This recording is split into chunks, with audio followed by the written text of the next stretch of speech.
Ladies and gentlemen, this is the main event. Oh, yeah! Are you ready?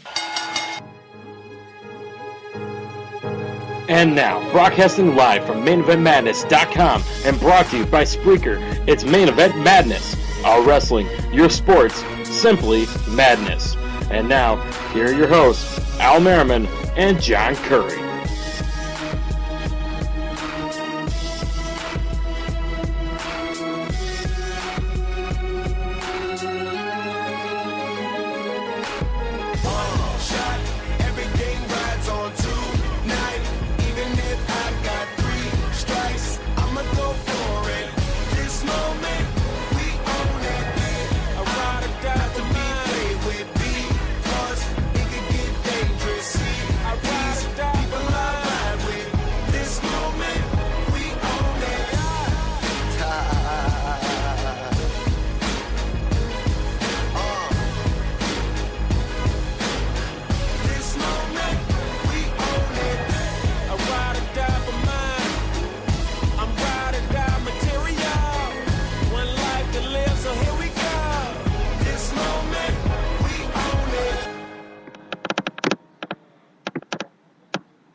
All right, ladies and gentlemen, we are officially live.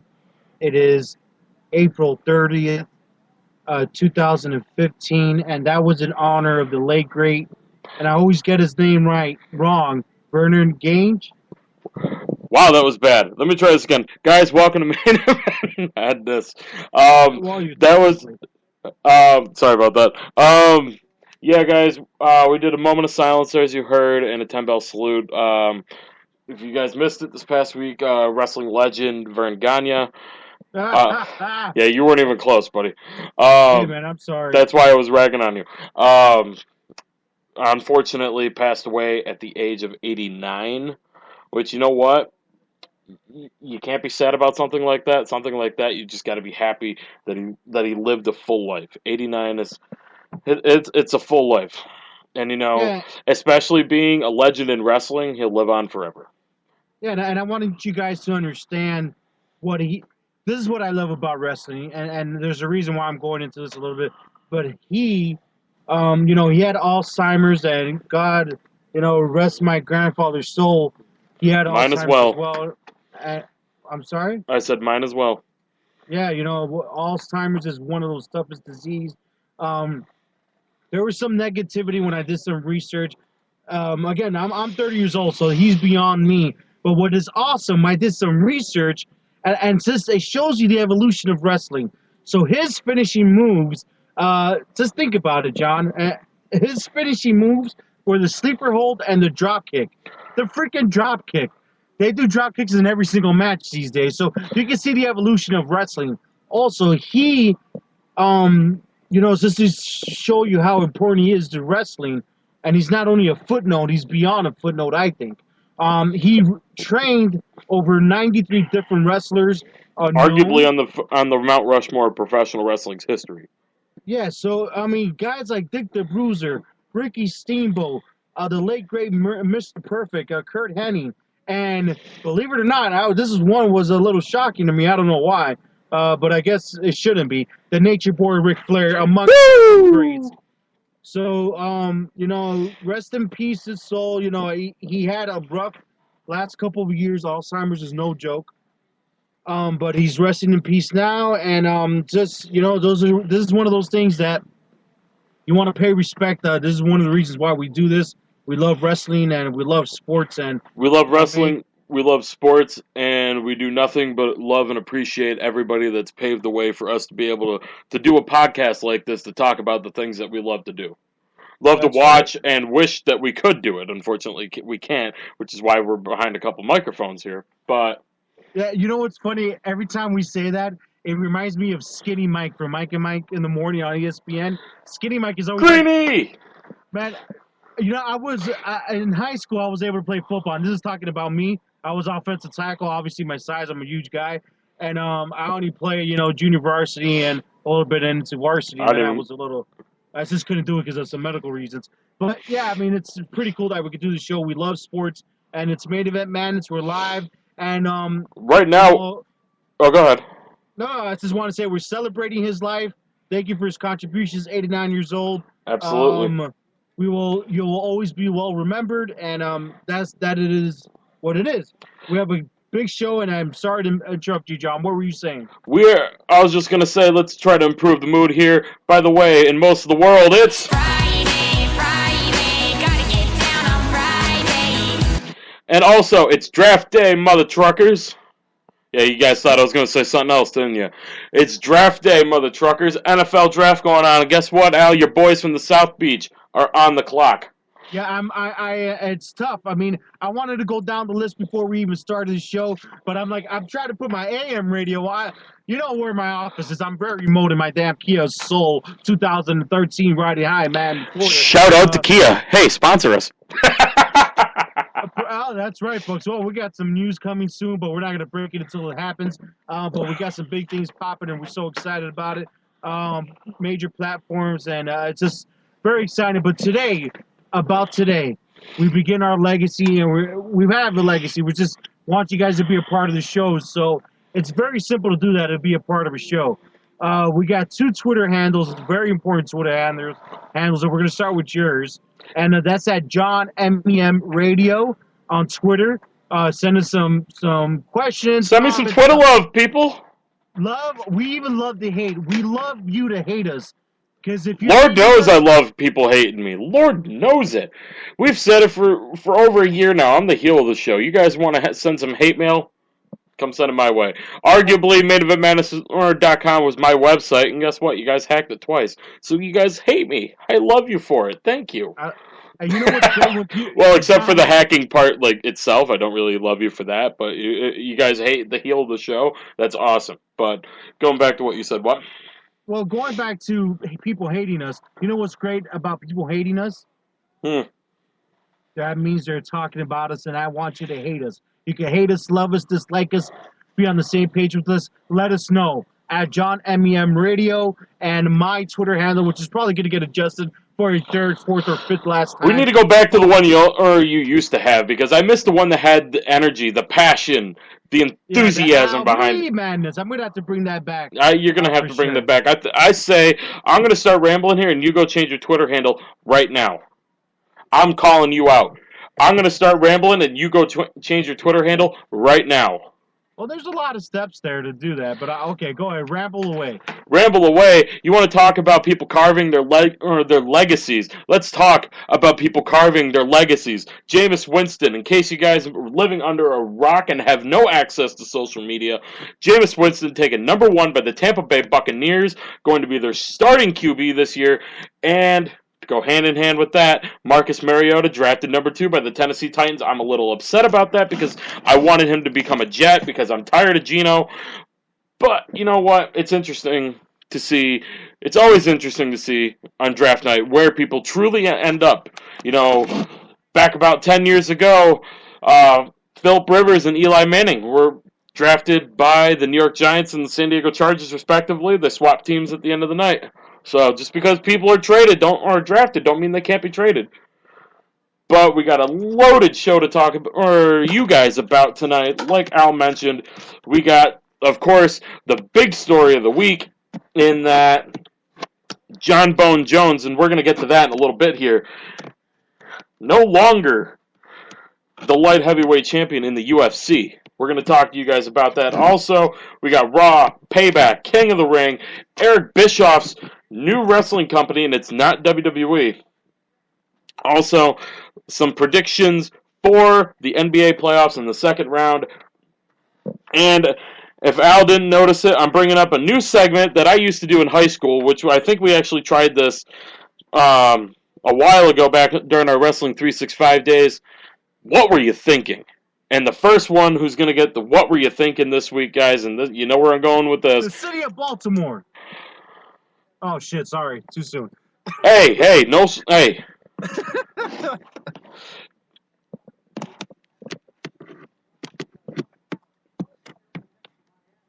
Damn! That's what you get, sir. Baltimore, you can't even buy anything in Baltimore for $9.99. It's like free 99 right now. But no, the inaugural what were you thinking? We're going to talk about it in hour number 2, but I'll tell you who it is, not what they did. It's going to be none other than WWE Hall of Famer, the five-time WCW champion, Booker T. And no, I didn't dig what you did, Booker. I'm still a little conflicted on what he actually did or said wrong. Do you want to talk about it now? Because we can get this out of the way right now. No. We want these fucking guys. Oh shoot! I already destroyed it. We want our listeners. I can't believe I just did that. We want our listeners. Guys, that's not Al talking. That is the cranberry and the vodka talking. No. We look like such jerks right now telling Joel and Aaron, don't swear in your shows anymore. And what are we doing right out the gate? That was a slip up. I'm sorry, guys. Let's forget that even happened. Delete, restart. All right, guys.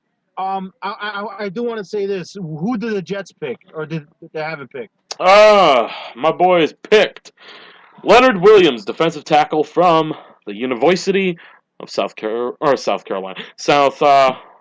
California, USC.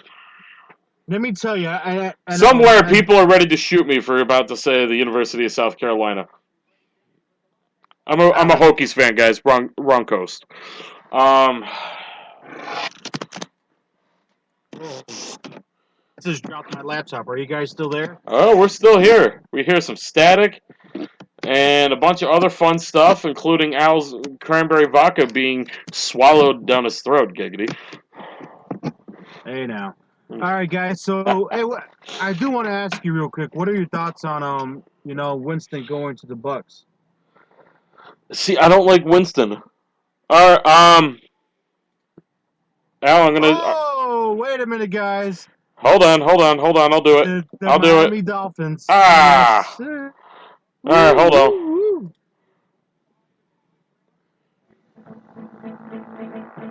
The following is a breaking news alert brought to you by Main Event Madness. Alright, I really wanted to make a smaller clip, but I kind of ran out of time for that.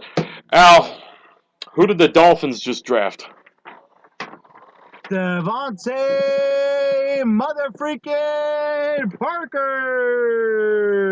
I feel bad for him, man. He has no quarterback to throw to him. I'm telling you right now, our quarterback is just fine, even though I was talking smack about him before.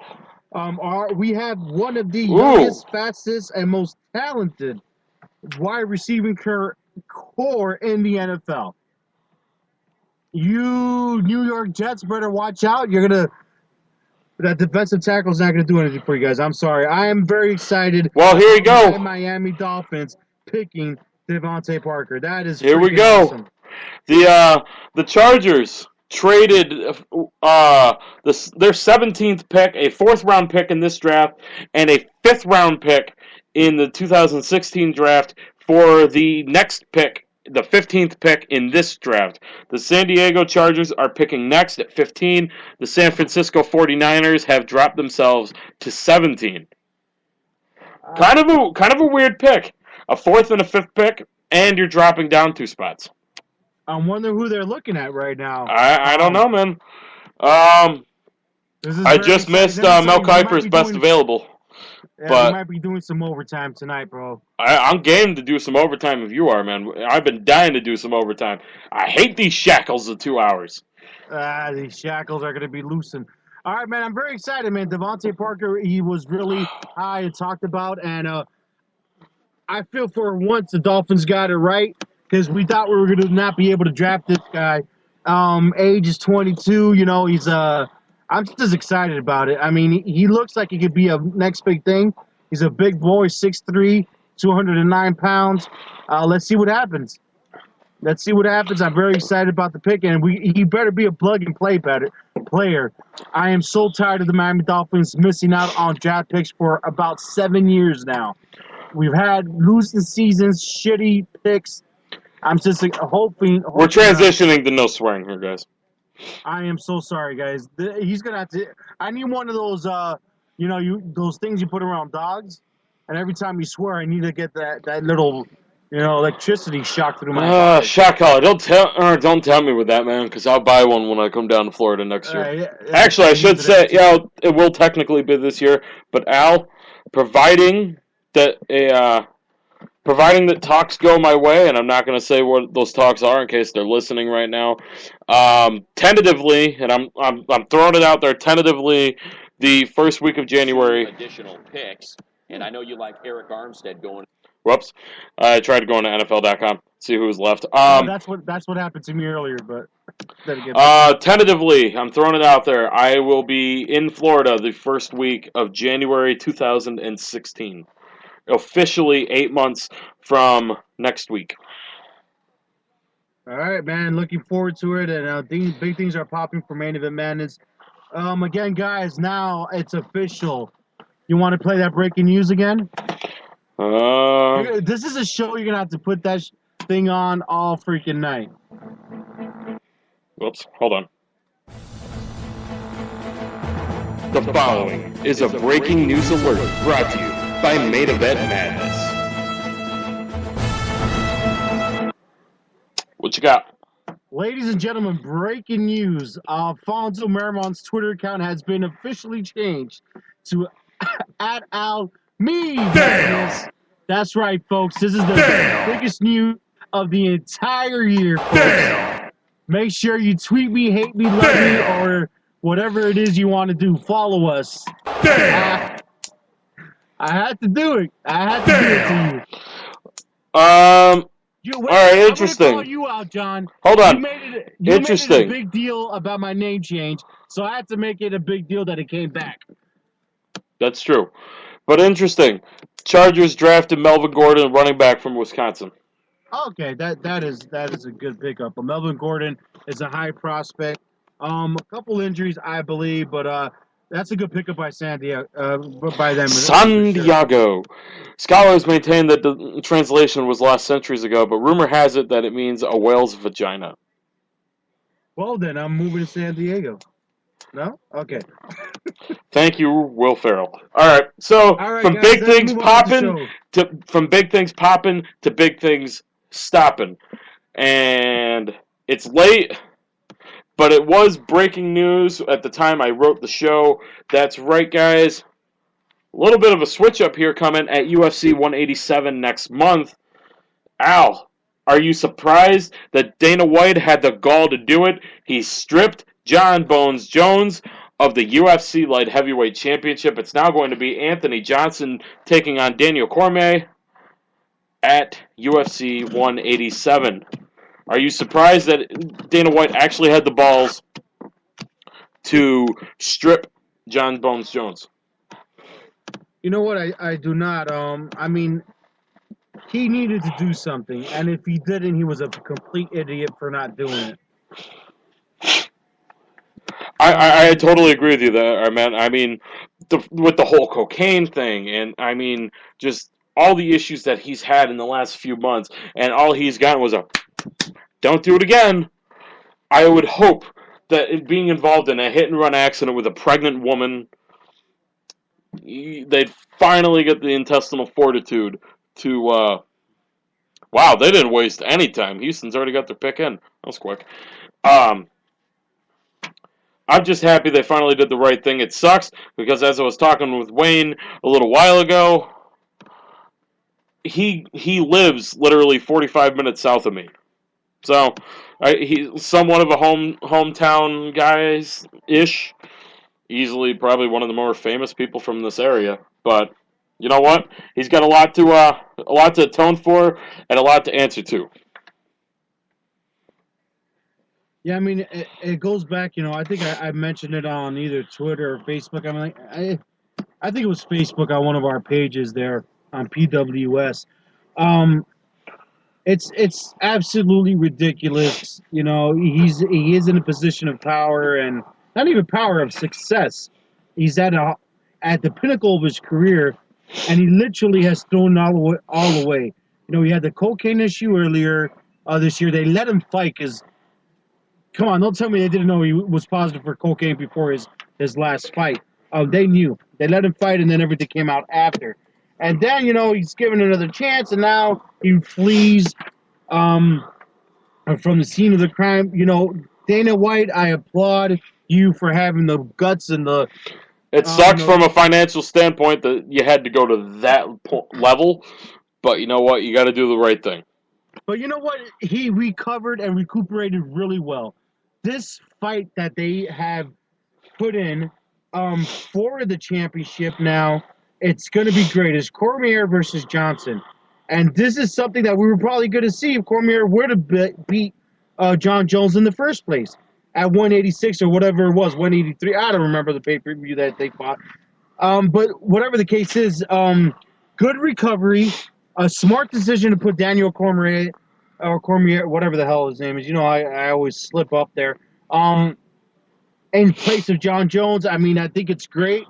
You know, Daniel has some strong words for Johnson. I think it's still going to be a viable and profitable pay-per-view coming up, so do not be discouraged. I mean, it's going to be a great fight. So, yeah, it's not Jon Jones, but you know what? Jon Jones doesn't deserve to be there.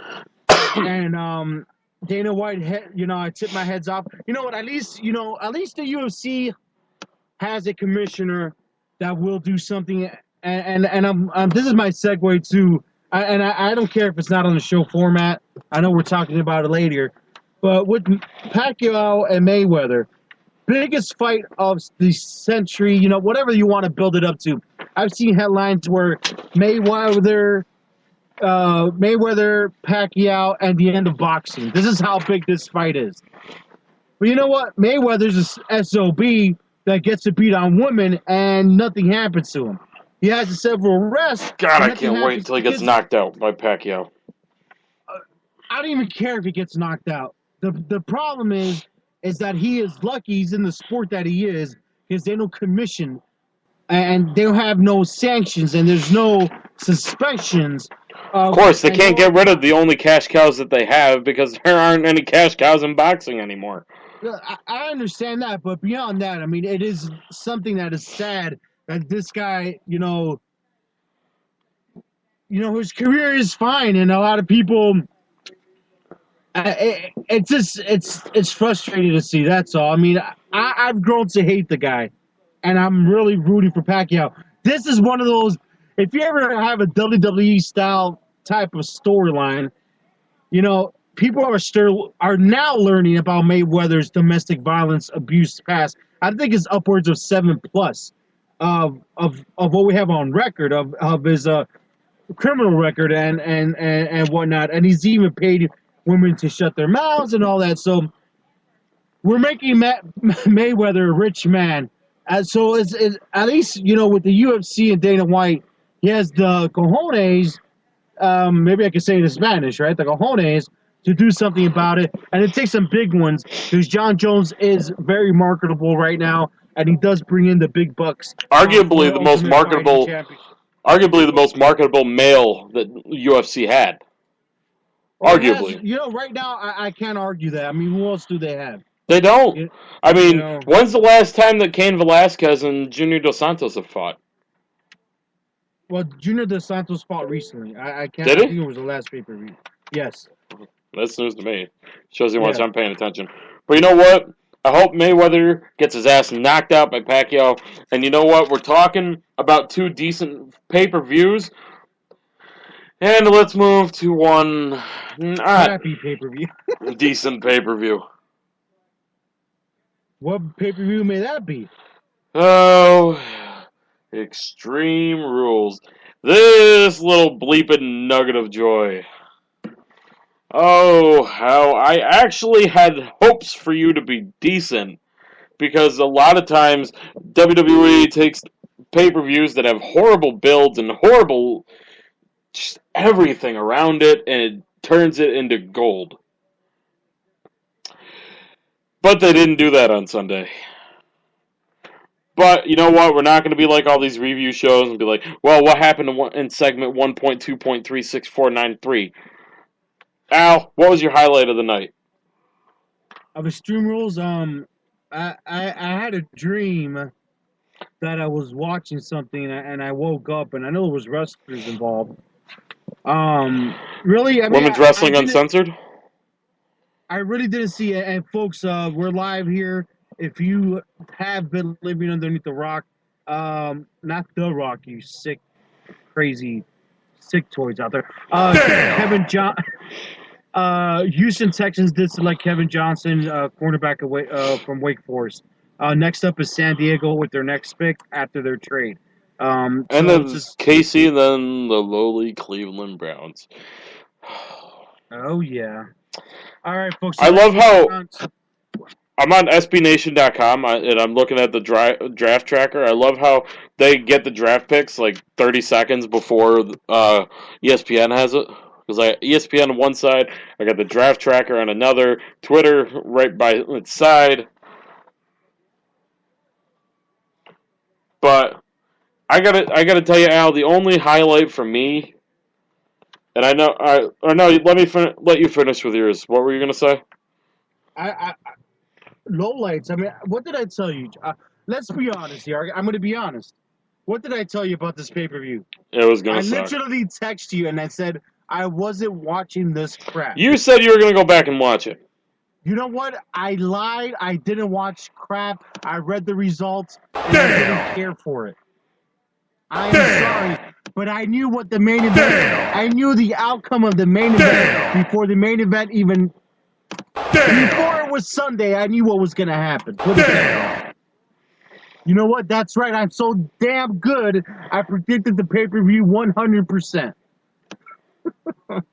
It's Friday, gotta get down on Friday. I only played that guy's because he hates that one. I hate it. I can't take it. Yeah, my highlight. It wasn't on the main card, although taking a solid second place was Randy Orton doing the pedigree to Seth Rollins. That was awesome. Yeah, my little Facebook thing, went off. But then again, when you've taken a finish at least 600 times, like Randy Orton and Triple H have faced off so many times, he's taken a pedigree at least 600 times. I mean, you better damn well know how to do a finish. And he did a good job with that. But no, my highlight of the night was Barrett versus Neville in the pre-show match. And that's what everybody's saying, and I missed that. I didn't see it. Thank God we got a rematch at King of the Ring on Tuesday. You know what? I'm very disappointed. I know this is another topic we're hitting today with King of the Ring. I didn't watch it again. I'm being honest with you guys.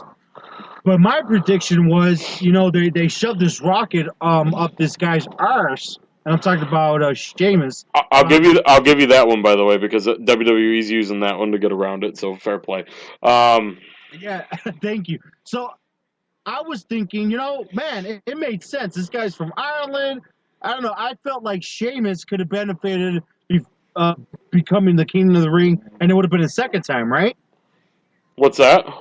Sheamus would have been his second time if he would have become King of the Ring. So he would have actually successfully. That was a good way to go. He would have actually successfully retained, because he was the last King of the Ring. Eric Armstead, defensive end from Oregon, sorry to cut in, was just drafted by the San Francisco 49ers. I just realized the Bills don't have a first-round pick. They don't need it. They're stacked. They're not stacked. They need a quarterback so bad. What? I said, are you kidding me? They need a quarterback so bad. Who's their quarterback? They don't have one. Kyle Orton retired. EJ Manuel? They want him to move on from quarterback. Okay. At least that's what I have. A customer that comes in my store that is a Bills fan to the point he wears a Bills jacket. His bike helmet is a Bills helmet. He wears a Bills jacket, Bills wallet, Bills credit cards, Bills shirts, socks, pants. I bet you he's got underwear, sunglasses. I mean, you name it, this guy's got Bill stuff. And he was telling me that or he goes on bus trips there all the time. He was telling me that they were talking about EJ Manuel going to another position. So I'm kind of going to believe him. I'd like to think he knows what he's talking about. Hopefully. Or that's just creepy. Well, it's creepy regardless. But so the Buffalo, you know what? I'm scared of the Buffalo Bills. For some Really? reason, and this is me I'd be as a scared of the Dolphins Jets, fan. especially if we somehow end up the night with Mariota. Get the hell out of here. Mariota's gone. Hey, we could trade for him. Wilkerson is still being talked about. I'm just saying. Get your head out of your Arse. there. That ain't gonna happen.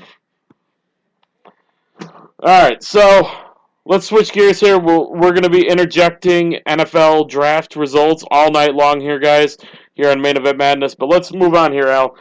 Monday Night Raw. Did you watch Monday Night Raw? Monday Night Raw. No, I have not.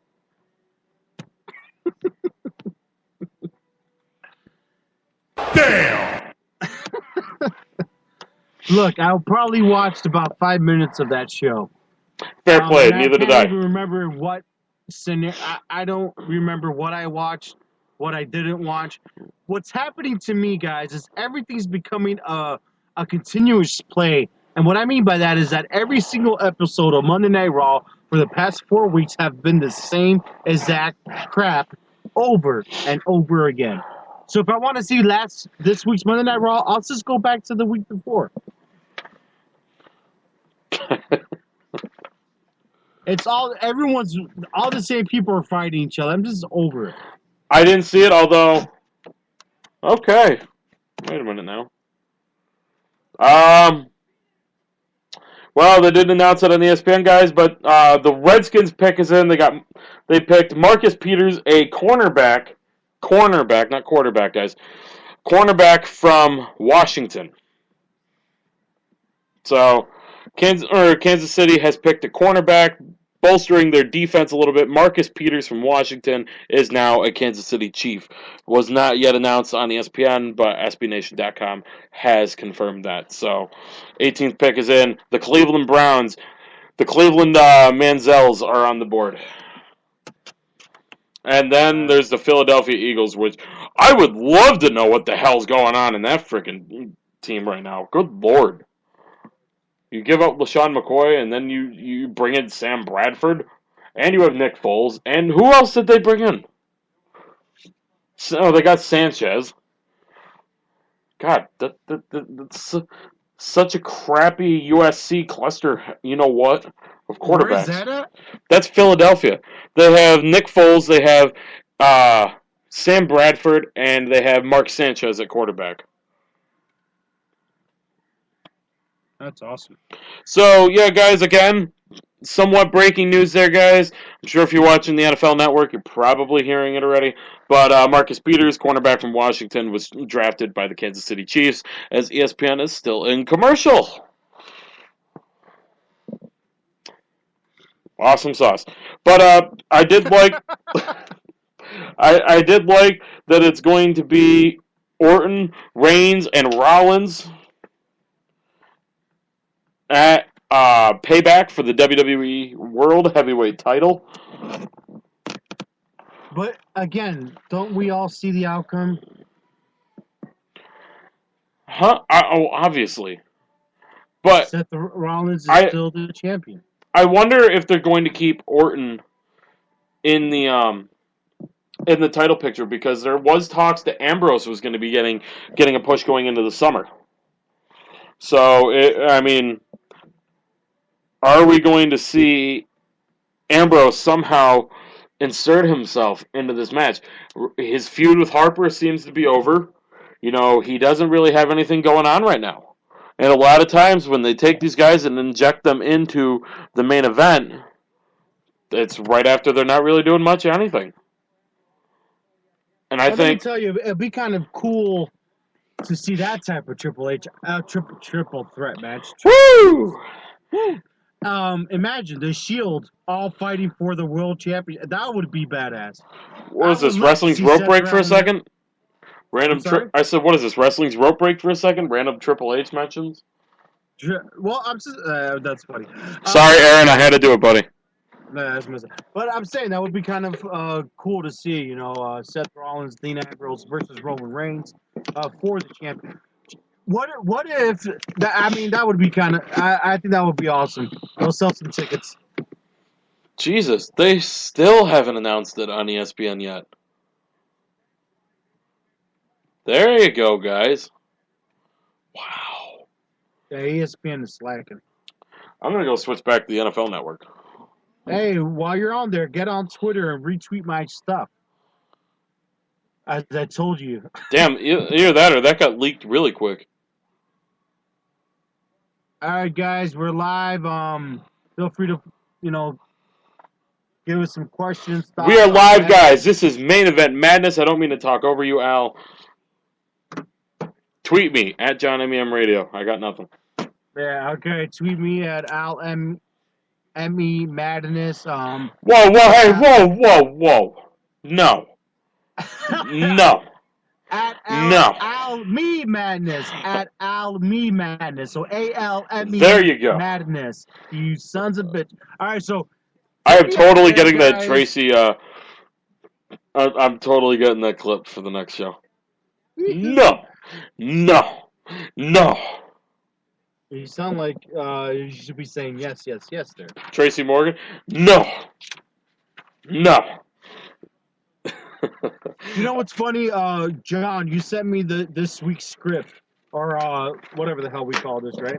A format run sheet, but anyway. Yeah, our run sheet. So I put notes in and I read off my notes. And you put Extreme Rules highlight of the night, ? Do you know what my notes were? Nothing. No, it's better than nothing. I put ga. So if you guys don't understand what that means, it means crap in a worse way. So that's literally what I put in there. It means he says damn. That's right, guys. And then the other question was Monday Night Raw. You put what stood out, and I put there's a question mark next to it, and I put my dreams, period. Because that's what I was doing. I was sleeping during Monday Night Raw because it put me to sleep like a big baby that I am. Well, we know that's true, but and here's my, continuing with my randomness notes. The breaking news today was this man, a WWE Hall of Famer. That's right, folks. He's going to be the new general manager of apparently Australian WWE live events coming up. So I thought that was interesting. You make it sound like it's something, but it really isn't. It's something, but it is. Or is it? Or is it not? Could it be a rehearsal or a, what's that word they use these days? Not a rehearsal. I don't know. When you go to a job for acting and they're looking at you and you're trying to get the job for acting. Audition. There you go, folks. Maybe this is an audition for Hulkster and Hulk Hogan, the immortal one, to become the general manager of WWE Monday Night Raw. And then you ask yourselves, how do websites like WrestleZone.com, Dave Meltzer, and all these PW insiders come up with, hey, you got to spend $5 a month? Because they just say stuff like what I just said right now. They pull it out of their candy archives, and they say that Hulk Hogan might eventually become the general manager of Monday Night Raw. Guys, calm your horses. Did they really say that? I'm sorry? Did they really say that? No, but I'll give you an example. Don't waste your money on that crap. Because if anything, my boy Wayne Daly has you covered for free on wrestling-news.net. So stop wasting your damn money on all those sites like Wrestling News World and blah, blah, blah. Stop it. All right, I'm gonna cut in here. Cameron Irving, a center from Florida State, was drafted to the Cleveland Browns. I am so sorry to Cameron Irving that he is now a Cleveland Brown. I am so sorry. You know what's funny? They were talking about him, that the Dolphins wanted to pick him up as a backup or whatever, which wouldn't make sense. Who did you guys pick? Oh, that's where you guys get Devontae Parker. Okay. Devontae Parker, but we just signed Pouncey to like a 5-year, $56 million account. So whoever made that up, I don't understand. Anyways, no, guys, my point in part, I didn't mean to diss out all those sites. I really don't care. When Yes, you're he looking does. at this, Hulk Hogan is just the GM for the tour. But I thought it was cool because Hulk Hogan's been wanting to do more in the wrestling aspect just since he came back to the WWE. So I thought it was cool that they gave him kind of like a bone and say, hey, go run the show out there, be a part of the show. And if you recall, before he became an employee of TNA Wrestling, himself and Ric Flair held a huge event, and I believe it was in Australia. So he's really loved over there.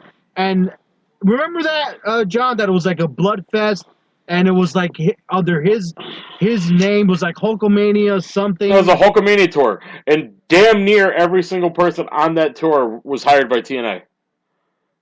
Damn near every, except you're right. Except the late Umaga, unfortunately. That's right, and that was something that I wish I could have seen live, because everyone, it was a sold out crowd, I believe. So would have been interesting to see a Samoa Joe Umaga feud. I've always would have wanted that would have been great, but rest in peace, Umaga, man. But all right, guys. So I say, I don't know. It seemed like you were saying something. I'm just saying, Hulk Hogan is not going to be a GM overall. All you guys, just calm down. All right, guys. So we're gonna take a commercial break here. When we get back, we got the rundown. We got our new injury report segment. We got an injury report from WWE, a semi-gruesome injury from TNA, an injury from baseball, and then, of course, we got live NFL draft pick coverage throughout the show. And, of course, what were you thinking? It's coming up at the end of the show. You guys don't want to miss it. Stick with us. Don't even think about clicking away from the website. Do you understand what I'm saying to you right now? They're all gone. I know they are. I tried to beat Jericho. Oh well. Alright guys, we'll be back. It's Main Event Madness. We're live, baby, live!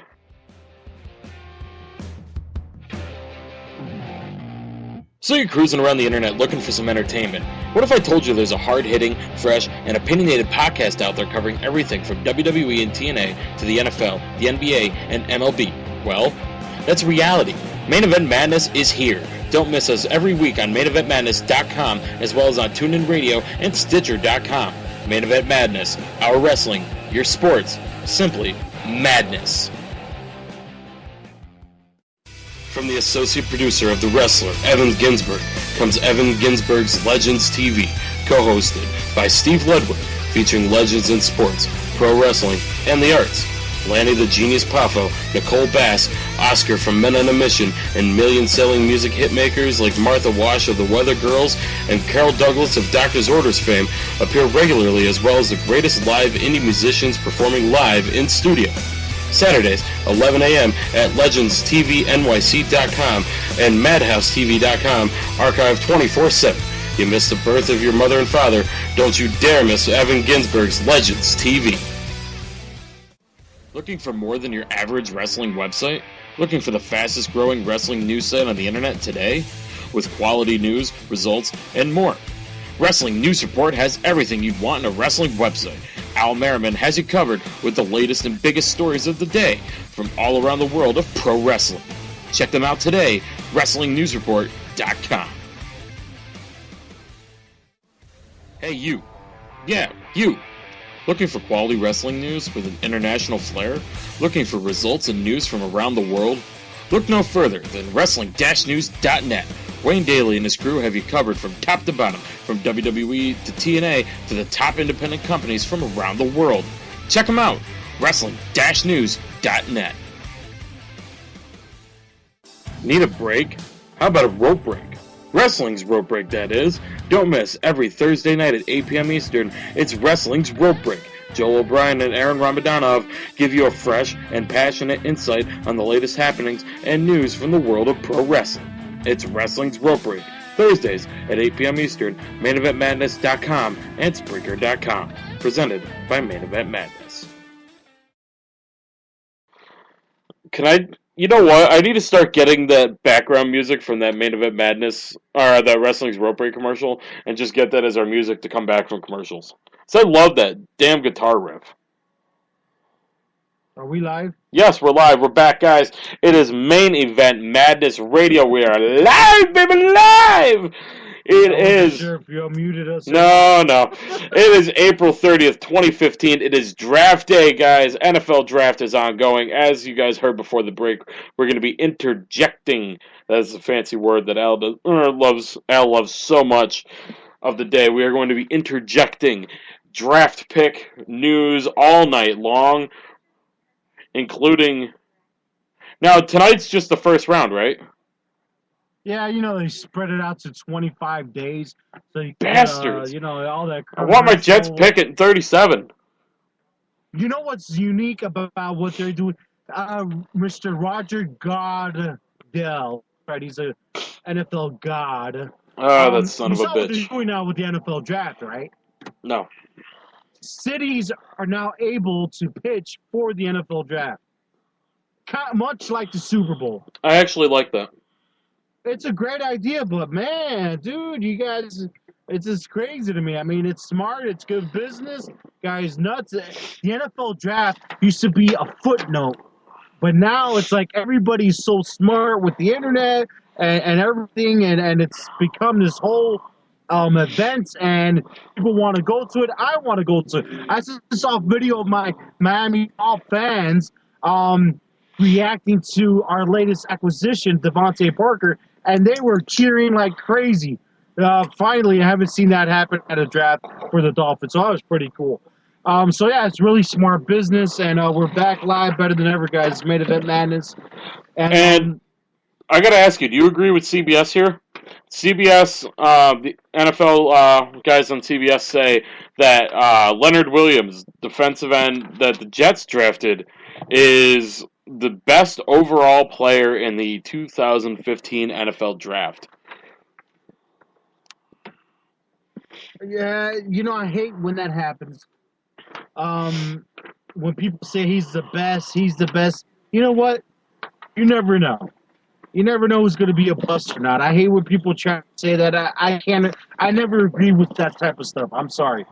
Look at where Tom Brady was drafted. I mean, you never know who's going to be what. This is and true. That's the truth. All right. How the hell do you say that name?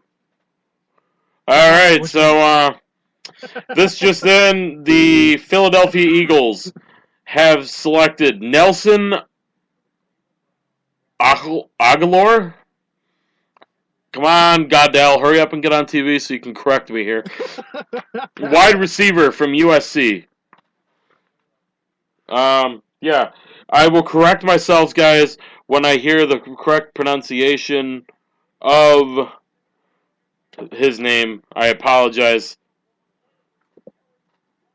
Apologize for any disrespect that it may have given for pronouncing it wrong. It doesn't happen as often that it does, or for me, that it does for Al. So, good Lord, let's see. They had lost Trent Cole, Bradley Fletcher, Nick Foles isn't there anymore. Okay. Al, are you with me? Yes. Okay. Hold on. Hold on. Pacquiao. What are we holding? Aguilar. Okay. Hey, so I wasn't that wrong. All right. Nelson Aguilar. All right, so I wasn't that wrong after all. All right, so yeah, he's the newest member of the Philadelphia Eagles. Just like with Cameron Irving, I feel so sorry for you, Nelson Aguilar. You are an Eagle. Not even a real eagle, a Philadelphia Eagle. If you're a real eagle, I would love you because you're an endangered species. Although I guess you could say that because he's a Philadelphia Eagle, he might be an endangered species. Al, you're silent. What are you doing? I am reading on stories here. Oh, God, here we go. Is that not a good thing to do live on the radio? Not exactly. But you know what is good to do on live on the radio? King of the Ring ended Tuesday night. It was a 2-day tournament, and your winner and new King of the Ring, all hail the Bad News King, King Barrett. That Bad News King sounds so badass. The Bad News King, King Barrett. I want to trademark it before the WWE does. Oh, man.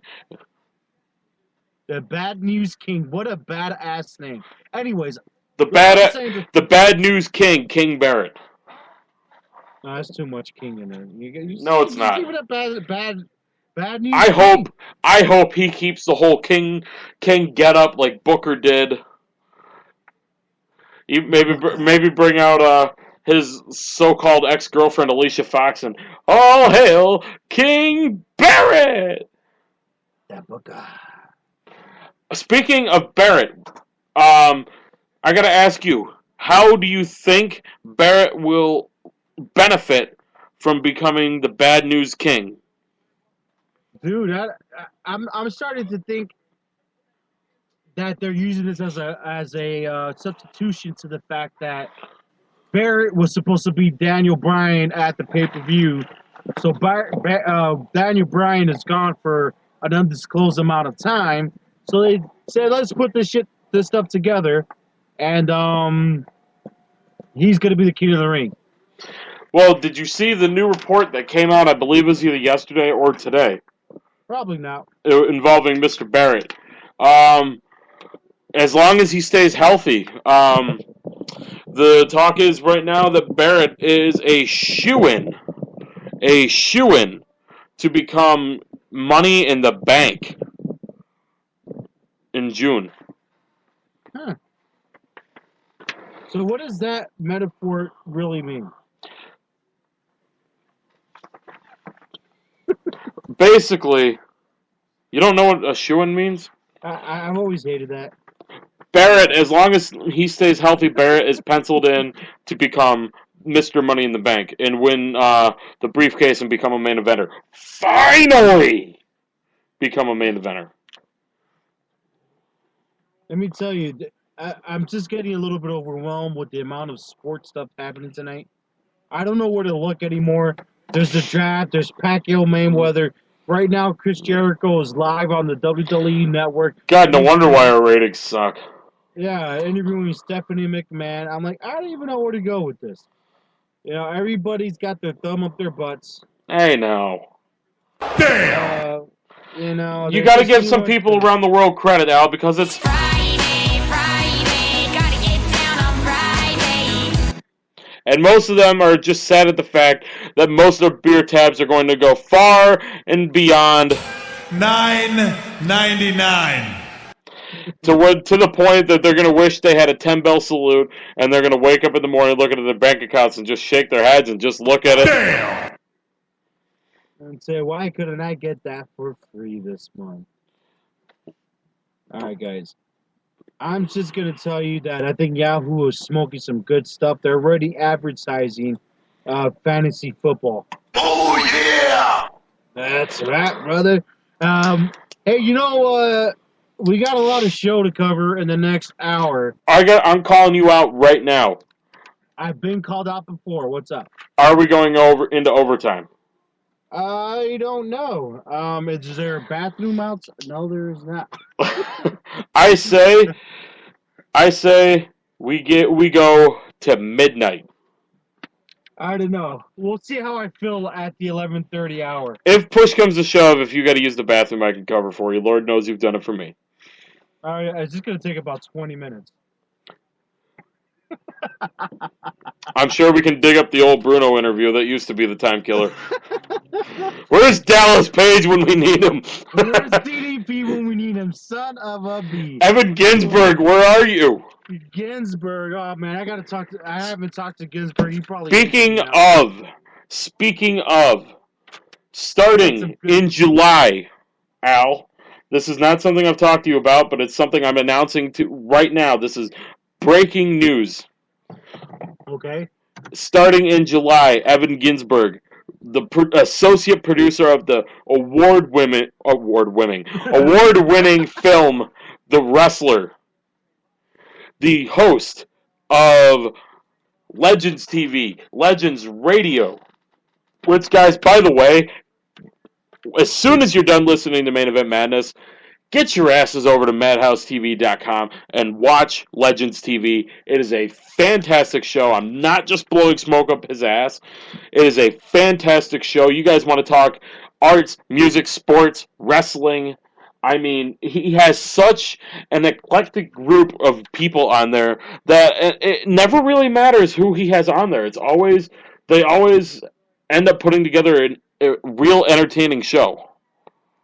How the hell do you say his name? Ogbuehi. Ogbuehi? Sure. I don't know.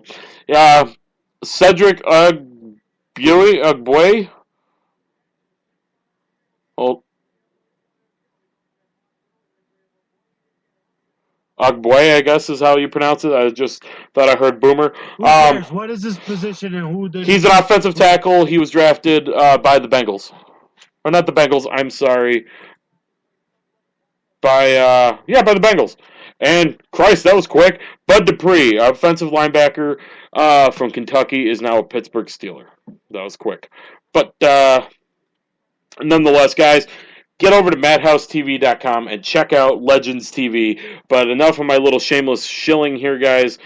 Evan Ginsberg will be a regular contributor to Main Event Madness Radio starting in July. That is awesome. I haven't determined if it's going with Evan yet if it's going to be a weekly contribution, but Evan will be a regular contributor starting this July. You guys need to follow him on Facebook because follow him on find him on Facebook. You got to understand, Facebook is where you got to follow Evan Ginsberg because I absolutely whether you love or no. You just got to follow him. Every time there's Monday Night Raw. Oh, my God. His comments about it are hilarious. You know what he said this week, which a light bulb hit. Rusev versus John Cena is becoming like Randy Orton versus John Cena. Yeah, he's like, come on, do it. Make history. Do it for the 320th time. Freaking guy. But, yes, Evan Ginsberg, shout out. Follow him on Twitter at Evan_Ginsberg. Will be a regular contributor to wrestling, to Main Event Madness. And speaking of wrestling, guys, Al, it's time for another somber note here. I'm not going full 10-bell salute here, but if you guys follow Al on Twitter at AlMeMadness, I'm sorry, that didn't do it right, Al. At AlMeMadness. Much better. You guys saw the news that we broke yesterday. MainEventMadness.com is coming back, and WrestlingNewsReport.com in the very near future, unfortunately, will be no more. Well, yeah, right now it's pretty much dead. There's just a couple more shovels of dirt to put on her. But Main Event Madness, we're going to cover some news from all the sporting world. The top news stories. We're housing our show on MainEventMadness.com from here on out.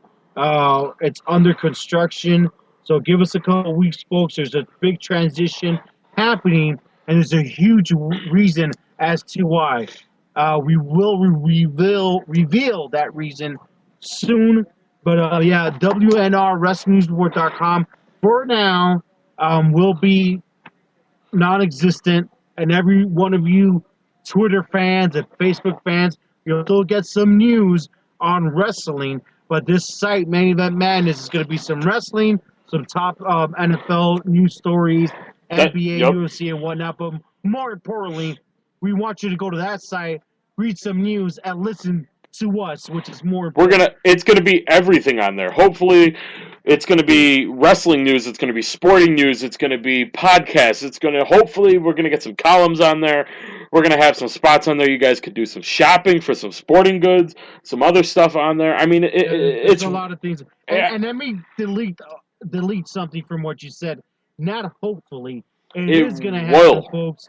And it's gonna be a big couple of months here. just stay tuned, folks. I mean, it's going to be very It's fun. going to be your to be a part one-stop shop for anything on the internet. You're going to be able to, like I said, wrestling news, sports news, columns, podcasts, videos. Like I said, we'll have some links on there for or to buy some sporting goods and some other stuff that we're going to have on there. It's going to be awesome, and eventually, Al started it a while ago. We're going to get hopefully a Main Event Madness store up, if you will. Yes. So you guys, That's also the goal. we'll be making some T-shirts and some stuff hopefully on there. You guys be able to buy those and help represent Main Event Madness. So a lot of stuff, and that was a little nugget I didn't drop on Al. That that's the beauty of live radio. But it's something. No, yeah. Well, we've You talked could've about it a mentioned little earlier bit. today, I think. Or We, no, we've never mentioned mind, it a but little bit Yeah. in the past to each other. But nonetheless, guys, I'm more excited now than I was February 23rd. Yes, I remember the day, Al. I remember our anniversary. I'm more excited than I was that day. And that's the day of the beginning of the WWE Network. So that tells you how excited I am about the future of Main Event Madness. And soon enough, we'll be doing this show within a few feet of each other. We're going to be able to choke each other out when you're going to be able to smack me upside the head when I play these sound clips in your face. Damn, that is going to be... I'm going to have a water gun and treat you like a cat. Every time you play something I don't like, I'm just going to spray you right in the face. That's worse than a slap across the face. No, but really... That's what he's going to be doing to me, guys, when I'm going to have to drive 2 hours from over on the Gulf side of Florida. Haven't determined exactly where yet. Probably Cape Coral, Fort Myers, Lehigh, somewhere around there. I still say you come to like a little bit closer to I don't know, Miami. Anyways. Hey guys, all right. So I just moved myself in my chair and my fat was sticking on the leather on the chair. That was uncomfortable. I thought I heard that on live radio. Screw off. I'm reading something, and again, the Wrestling News Report will be non-existent. My Twitter followers, don't worry, I'm going to take care of you guys.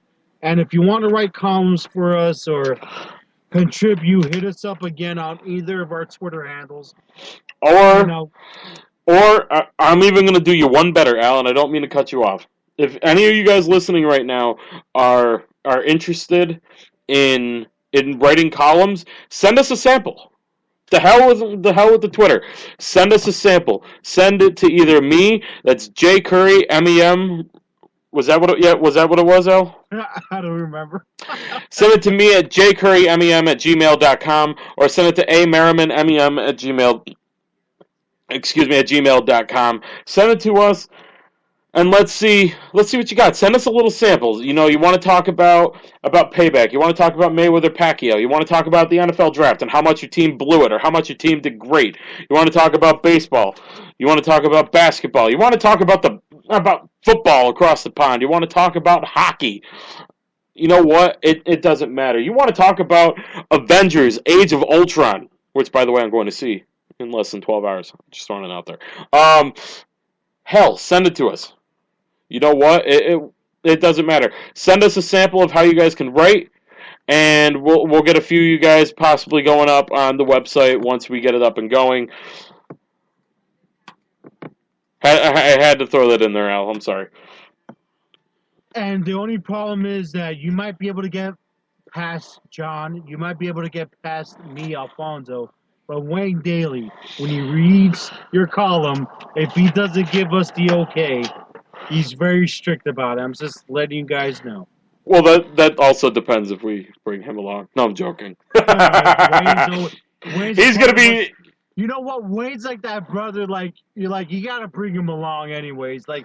He's the kind of person that we think he's dead asleep right now in Ireland, and he's going to send me a message out of nowhere. Mother trucker, what'd you say about me? Yeah, that's. Isn't it like 3:30 in the morning there? Mother trucker, what'd you say about me? Yeah, that's how I love the guy. But you know what? He's awesome. Guys, like Al said in the first hour, check him out, wrestling-news.net. This guy has been doing it for about 15 years. This old man, 15 years almost, he's been doing these websites. Just like Al's been doing this for over 15. This cat's been doing it for like 18 years. I'm an old bastard. He's been doing this since the internet had dial-up. Speaking of dial-up. I did. I had my first computer was an IBM, and my first internet connection was 56K dial-up modem, and my first ISP or internet service provider was Mindspring.com. My first website was with Matt Boone. He helped me out a lot. PopWrestling.com, POPWrestling.com. That was when I was 15 or 14 years old. I don't even remember now. Hold on. So what? Your first website was called Pop Wrestling? It had the pop. I'm sorry, but was did you guys have a theme song? No, we didn't. There was podcasts. The only podcast around back in the day was freaking Jim Ross. Hold on. So what you're saying to me is that you guys could have had a theme song and it would have gone something like this. Dirty pop.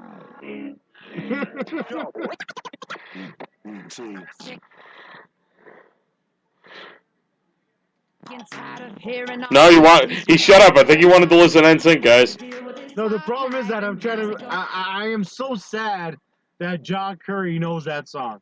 Dude, the original Yankee himself is sitting back, and the fact that you had that queued up so fast. I actually, as I was saying that, I was going to YouTube. I know, but dude, I'm just calling. I'm a '90s kid. Of course, I know that song.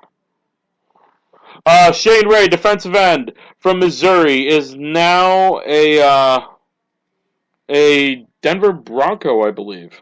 Yes. So, new piece of defense to a Broncos team that is entering very unsure waters this year. All right, guys, I got some news for you. And this is something that's new to me, but I'm probably pretty sure you guys have heard it. What's up? Speaking of Jon Jones, we spoke about him earlier on the broadcast. He's already lost some sponsorship. Already? Damn. Oh, good. I mean, I don't mean that in a bad way. I mean, good. He's... But anyway. His brother... Well, I want to kind of clarify here. His brother, Chandler Jones, which is in the NFL, I guess they had a joint venture with this company called Muscle Tech. Okay. Which is a supplement brand of health science, whatever the hell it is. So, yeah, they dropped him. It looked like today. So his brother's still on, but he is gone. So, stupid choices, and this is what you get. And you know what's funny about this? Of all people, Ken Shamrock, former WWE Intercontinental Champion, former WWE Superstar, former UFC star, one of the greatest fighters in that. I'll tell you this, Ken Shamrock helped put UFC where it's at in his own right. If you want to agree with me or not, he did. He became something more than the UFC, and he opened the window for guys like Brock Lesnar to convert. Brock Lesnar! And even CM Punk to go into the MMA. He issued an open letter to Jon Jones. Now, if you guys haven't seen it, I'll give a shout out to the site Fightline. What is it? Fightline.com? Don't ask me. I don't know where you're going with this. Yeah, Fightline.com or MMAweekly.com. And he even issued a open thing to excuse me, that kind of threw me off there. An open letter to Jon Jones saying how, John, you pretty much screwed up. We all learn from our mistakes. I'm paraphrasing here.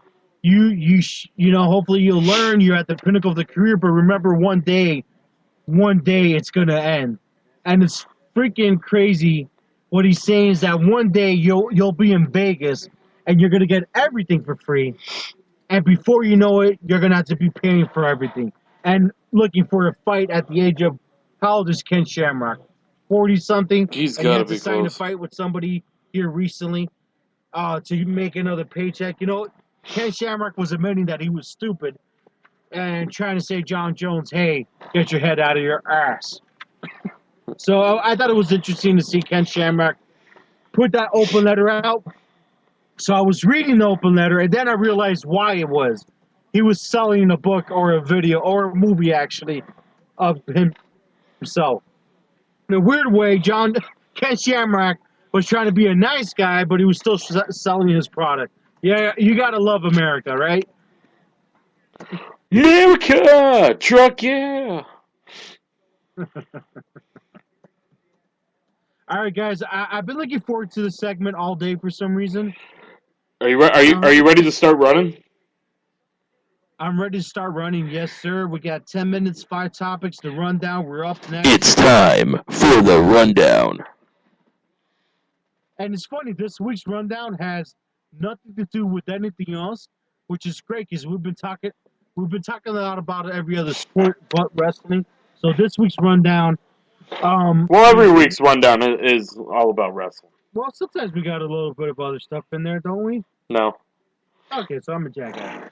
Hey, now. Hey, now. I can call myself out. This week, interesting news. John, can you take the lead on this? I am dying here. I need some water. Yeah, all he has is vodka in the car. But it looks like water!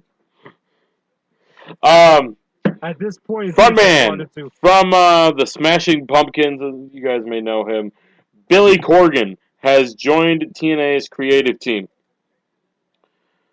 So after months and months and months and months and months and months and months, of rumors of him either buying and or joining TNA, it has happened. Billy Corgan is officially a part of TNA Wrestling. The first thing he wants to hit, Al, are both race-sensitive storylines and transgender storylines. Hey, man, got to get Bruce Jenner do some flip-flops in the middle of the ring, huh? Good Lord, we just had, in the last 10 minutes, we just had an NSYNC reference and a Bruce Jenner reference. Damn! That's right, folks. We're going to have Bruce Jenner versus Billy Corgan in a TNA Impact Wrestling ring. No, guys, Billy Corgan is almost, if that's true, what you're telling me, that's Vince McMahon thinking. I can see Vince McMahon doing a transgender and racist. I mean, he's already done racist stuff. So Lord knows he does racist stuff. He's Just already look done at gay the marriages with Billy Gunn and Chuck. No, that never finished. They never finished that. The gay stuff? Yes. But it happened on live television. I'm just saying that if Billy Corgan really does what he wants to do, he might be an innovator and put some steam up TNA. You know what's sad about this, John? I'm listening. When was the last time you saw Impact Wrestling?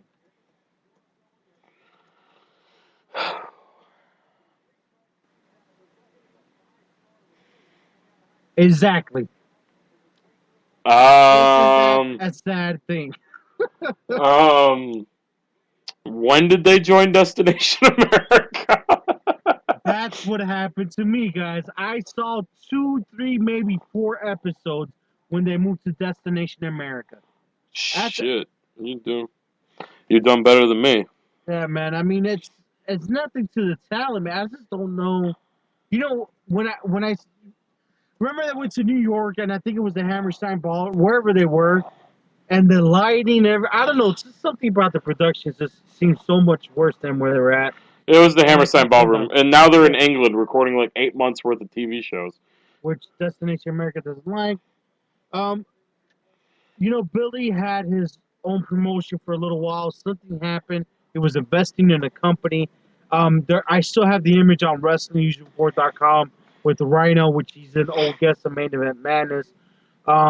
With the Sandman, and they had the World Championship in the middle with Billy in the background. I don't know what happened to that, but it didn't go off. So I know Billy is a fan, but a smart fan with money, with notoriety. So when they made that announcement, they got a lot of publicity. TNA did. But there's something about Billy. Billy kind of reminds me of like what was this guy's name? That the WWE signed, and he was an actor, and he did Scooby-Doo. Freddie Prinze Jr. Yeah, but a more serious version of that guy, Freddie Prinze Jr. Damn. Like So we don't. You're right. So we're not gonna have a TNA version of Shaggy. no, we're not. I think this guy knows his stuff. Jinkies. I think he knows his stuff, and he might. I don't know. I'm excited to see what Billy can do to improve. It's not even improve TNA; it's just bring notoriety to the company. Hey, I mean, honestly, they really can't go much worse than what they're at now. Yes, they can. They could be out of business completely, or they could have the rumors of top TNA stars already threatening to jump ship to the GFW. Does that tell you where WWE's at, where that's not even in the conversation? That's crazy. Wow, we just went and did the rundown. Huh.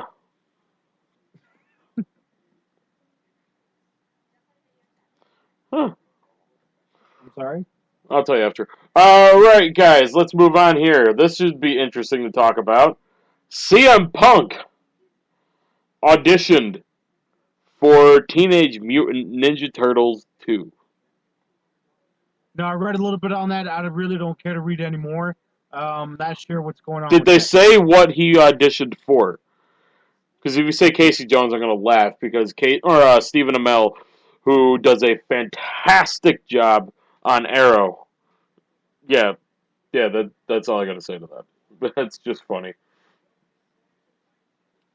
But did they say who he tried to audition for? I really don't. This is news to me. I read a little bit on it. I really don't care what he. What I don't know. I really don't care. To be Fair honest. enough. All right, well, maybe you'll care about this one. Hector Guerrero, brother to Eddie Guerrero, has left TNA Wrestling. He has been there for 8 years, Wow. and Hector Guerrero has left TNA's Spanish announce team. Could you see him joining WWE's Spanish announce team? You know what? He's somebody that I would think would be kind of cool to have on that announce team. Will he do it, or will they give him? I don't think so. They probably. I wouldn't mind it. I wouldn't mind it at all. It'll be cool to have him there. He's accepting bookings. I don't remember his Twitter off of my head, top of my head. Go to Google, type the Guerrero Twitter, and you'll get him. He's older now, but I understand Spanish, so I've seen some of his work. He's great at what he does, and it's a shame that TNA has lost Taz, now Hector Guerrero, some of the more talented people in their profession. So TNA is going through some rough times right now. It's just going to be interesting to see who leaves, who doesn't leave. And I just got bombarded. We have 4 draft picks. Go ahead, name them off one by one. DJ Humphries, offensive tackle from Florida University, is now a member of the Arizona Cardinals. Shaq Thompson, linebacker from Washington, is now a member of the Carolina Panthers. Rashad Perriman, wide receiver from Central Florida, is now a member of the Baltimore Ravens. And going to the Dallas Cowboys, cornerback from Connecticut, Byron Jones. All right. We only got a few more picks left, I believe, and then it's over. We got the 28th pick that was traded from the Broncos to the Lions in exchange for the... I would love to know what they got. They traded their 23rd pick to the Broncos for the 28th pick. All right, then. The Colts at 29, Packers 30, Saints 31, traded from the Seahawks. And, of course, the New England Patriots. Yeah. Wait, so do you know details on that trade? Because they're not even in the first round. I'm going to look it up. Yeah, I'm not sure of the details either. I'm trying to look that up. I'm having a tough time looking. All right, that's fine. We're live, and this is what happens when you don't know what the hell's going on. That's what happens when we get in the middle of a segment that we said was 10 minutes. It's going to be like 20 minutes long. I still got more to talk about. Heyman and Lesnar. What's up with that? There will be back in July. Before I get going on that, Al, to give you the information, the Cowboys got it. What? Right then. I'm pretty sure they meant the Detroit Lions, right? All right here. According to what I just saw, it was the Cowboys got the 28th pick, even though they drafted 27, so they mean the Lions, I'm assuming. The Lions got the 28th pick, 5th round pick in this draft, 5th round pick in next draft, and offensive line Manny Ramirez.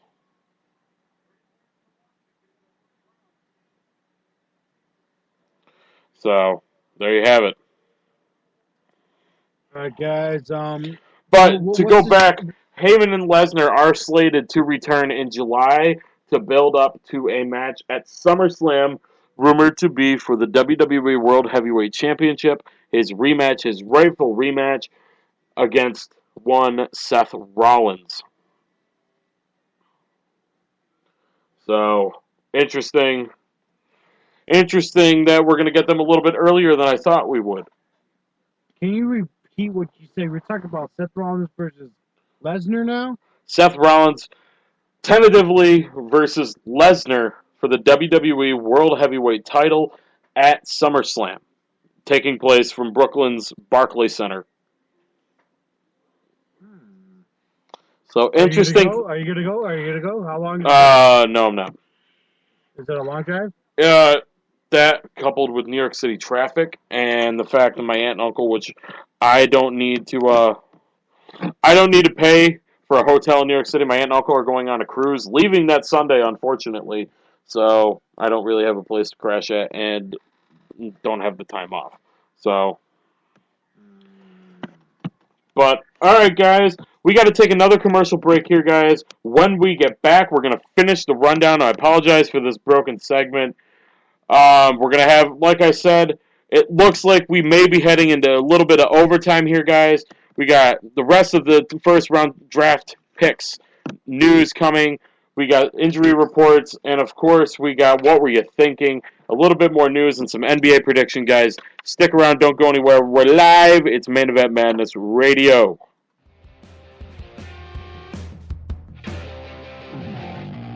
So you're cruising around the internet looking for some entertainment. What if I told you there's a hard-hitting, fresh, and opinionated podcast out there covering everything from WWE and TNA to the NFL, the NBA, and MLB? Well, that's reality. Main Event Madness is here. Don't miss us every week on MainEventMadness.com as well as on TuneIn Radio and Stitcher.com.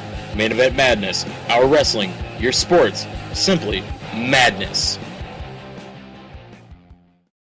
From the associate producer of The Wrestler, Evan Ginsberg, comes Evan Ginsberg's Legends TV, co-hosted by Steve Ledward, featuring legends in sports, pro wrestling, and the arts.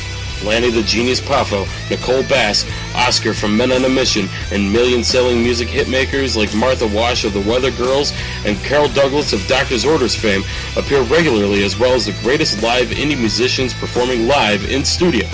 Saturdays, 11 a.m. at legendstvnyc.com and madhousetv.com, archived 24/7. You missed the birth of your mother and father, don't you dare miss Evan Ginsberg's Legends TV.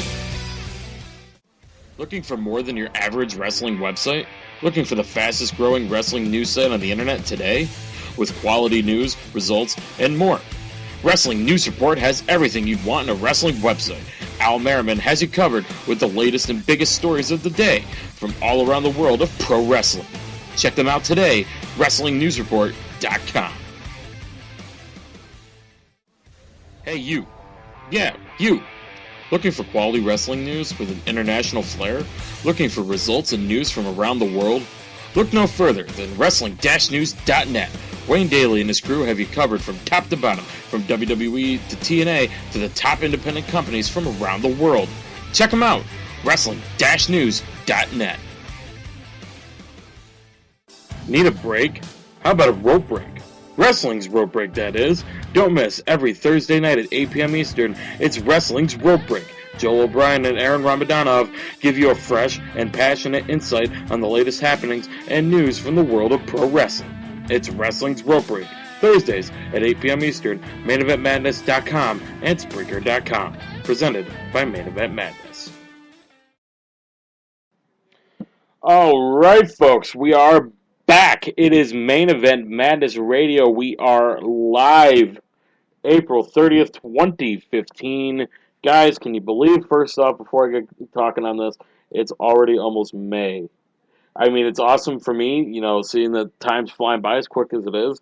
'Cause I'm dying to move out of this godforsaken state. But, it's just crazy to think that the year is already almost halfway over. It's nuts. But, guys, it is draft day. NFL draft right now. The first round is going on as we speak. And speaking of the NFL draft, Laken Tomlinson, a guard from Duke. That's right, a Duke football player taking the first round here, folks, is now a Detroit Lion. So again, Laken Tomlinson, a guard from Duke, is now a Detroit Lion. So this has been pretty fun, guys, being able to throw in some of this talk about the NFL draft. I wish the WWE still had its draft. I was a big fan of the brand extension, a big fan of the draft and stuff. I thought it was pretty fun that they did something similar to the NFL draft. I kind of wish they would go back and redraft the rosters a little bit the way they did the first round or the first draft. But again, guys, a lot of ways you can check out the show here.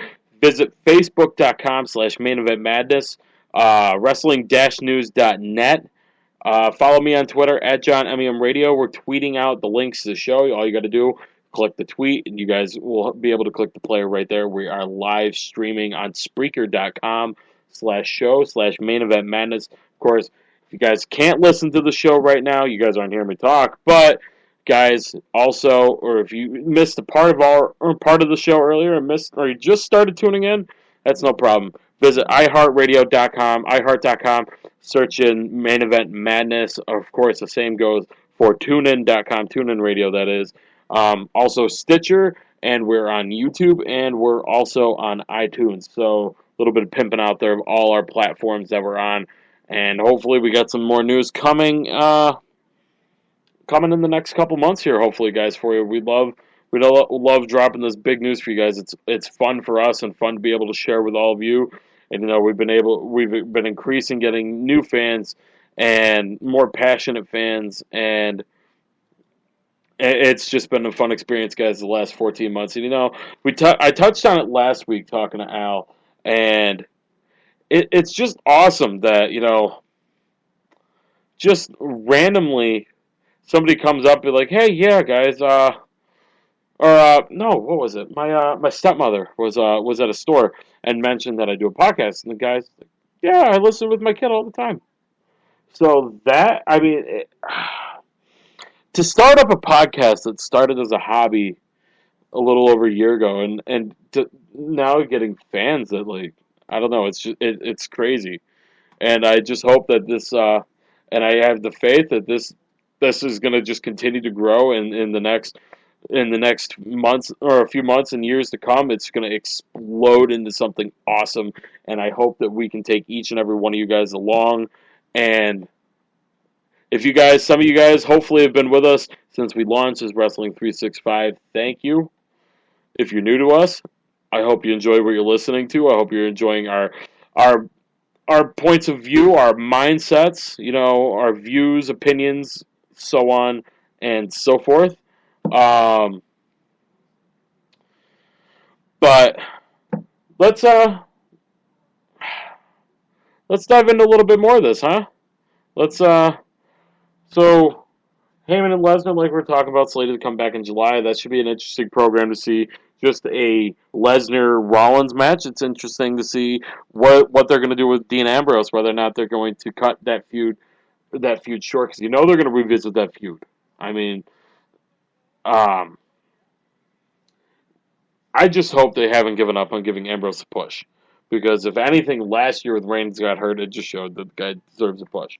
But speaking of a guy that WWE should notice, Dolph Ziggler. Dolph Ziggler, guys, the last few weeks has been talking about possibly leaving WWE. It's crazy to think. But another thing that's crazy, Dolph Ziggler has been on main roster TV on and off, starting for almost 10 years now. It's been almost 10 years since Dolph Ziggler debuted as Chavo Guerrero, a.k.a. Kerwin White's caddy. And he mentioned that on Twitter. He's been a caddy, he's been a cheerleader, and he's been the guy who never wins. So, WWE likes guys that can get over on their own, Hopefully Ziggler can be one of them. And of course, I don't know. It's always interesting and amazing to me just to see how different the WWE looks from WrestleMania to WrestleMania, and it'll be interesting to see where we're at this point next year. When we're looking at Main Event Madness number 74, almost a year from now. Yeah, 74. So, and I apologize, guys, for that noise in the background. That is cars driving by where Al lives. Guys, let me put this into perspective for you. All right. Let me try to think of the best way to explain this to you guys. Where Al lives it's like the upright in the end zone of a football field, and where the highway is for Al, it's practically the goal line. Like, I mean, that's the best way to put it, how close the highway is. So I apologize about hearing you guys all that noise. I can hear by him laughing. He heard me. It's so true. I'm sorry, folks. I've seen pictures, guys. It's true. Better. Al feels better. Kidneys galore. They're working perfectly fine. Yes, sir. I am back live better than ever. What the hell's going on with our show? I was just, talking up the show, pimping out all the platforms and social media sites and such that they can follow us on and listen to us on and like us on and whatever else, and poke us or whatever the hell else you can do on these platforms these days. Oh, and also, Al does. Gotta laugh, guys. But I already mentioned about Dolph Ziggler teasing to leave. It's about his tweets that he's just making more and more comments about him possibly leaving, and also God, what else did I mention? I was rambling a lot. And I just thank the guy. I thank the people. I retold that story that I mentioned last week quick about the guy my stepmom met at the store that him and his kid listened to the show. And I was just thanking people that if they've listened to us for the whole ride, which not many of them have, not that I blame them, because we've had some interesting shows, and that's being nice about it. At least I have when I was hosting these shows. Woo! And they say Cena's movie's a train wreck. Come on. That was clever. Get it? Train wreck? Amy Schumer? Train wreck? It's so very clever. It's very interesting. Screw off. Anyway. Guys, I am enjoying life. I feel better that I'm relieved and my kidneys work and I was able to drop and shoot my cannon. That's right, folks. If you don't know what that means, Google it. Oh, man. All right, guys. We are live on what I heard the show, NFL Draft. As a Miami Dolphin fan, you can't be any happier than having Devontae Parker join the likes of Javaris Landry, Jordan Cameron, Kenan Steele, and Greg Jennings. You can watch yourself to the losing streak, folks, because we're going to be winning this season, hopefully going to the playoffs. That's me being optimistic. More like the sounds coming from Miami this year are going to be. You can't do that on the same show that we're dedicating to the guy that's just passed away, man. Got to try to lighten the mood a little bit. You gotta give yourself a damn for that one. Oh, yeah! Damn! All right, guys, so as for Dolph Ziggler, you know what? If he wants to leave, he can leave and straddle up with CM Punk and go to MMA for all I care. I mean, what are your thoughts? I already gave him.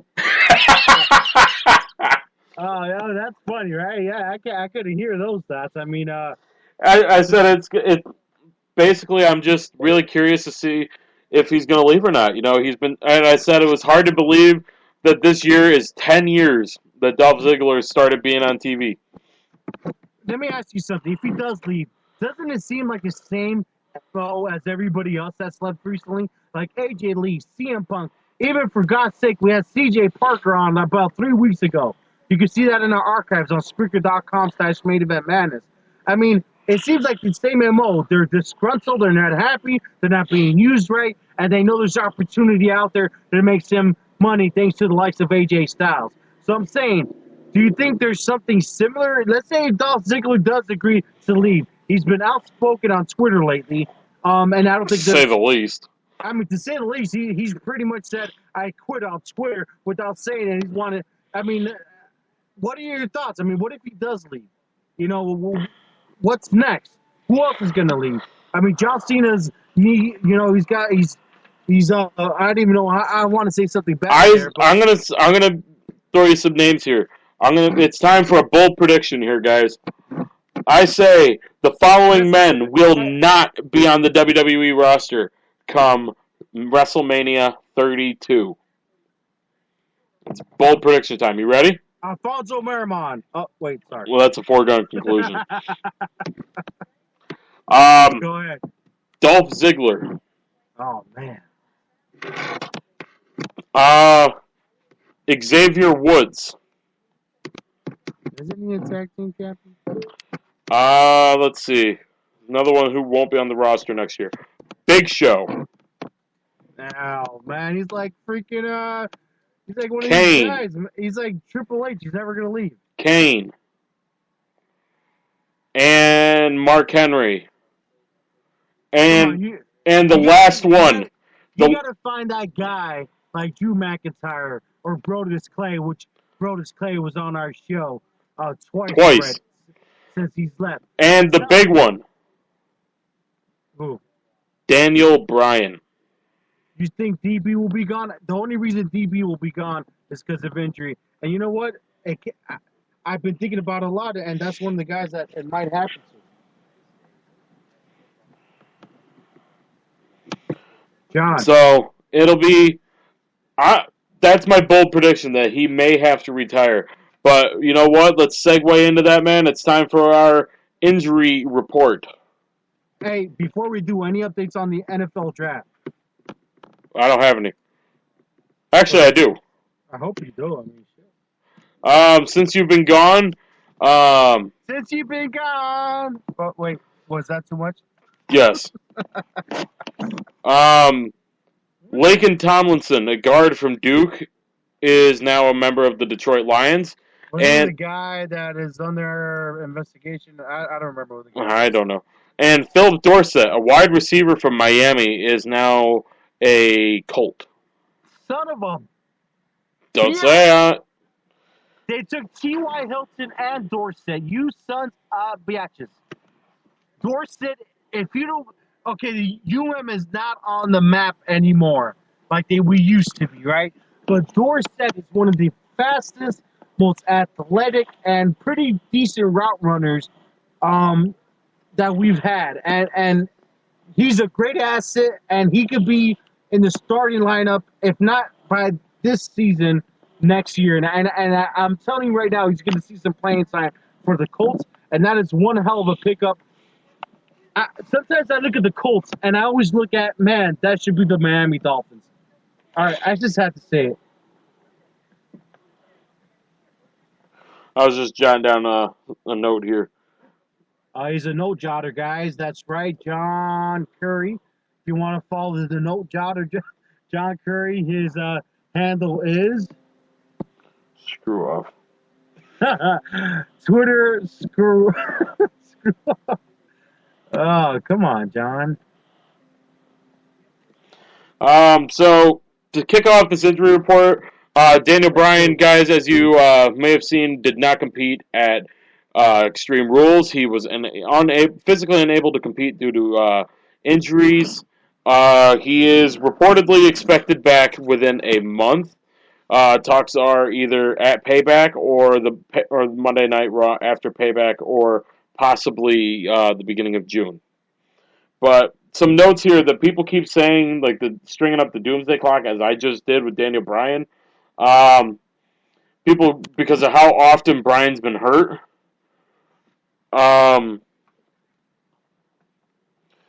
Let's see. Daniel Bryan got hurt in. Sorry. Let's see. Daniel Bryan got hurt in 2014, 2015. 15 we don't know, and 14 was because of the neck. The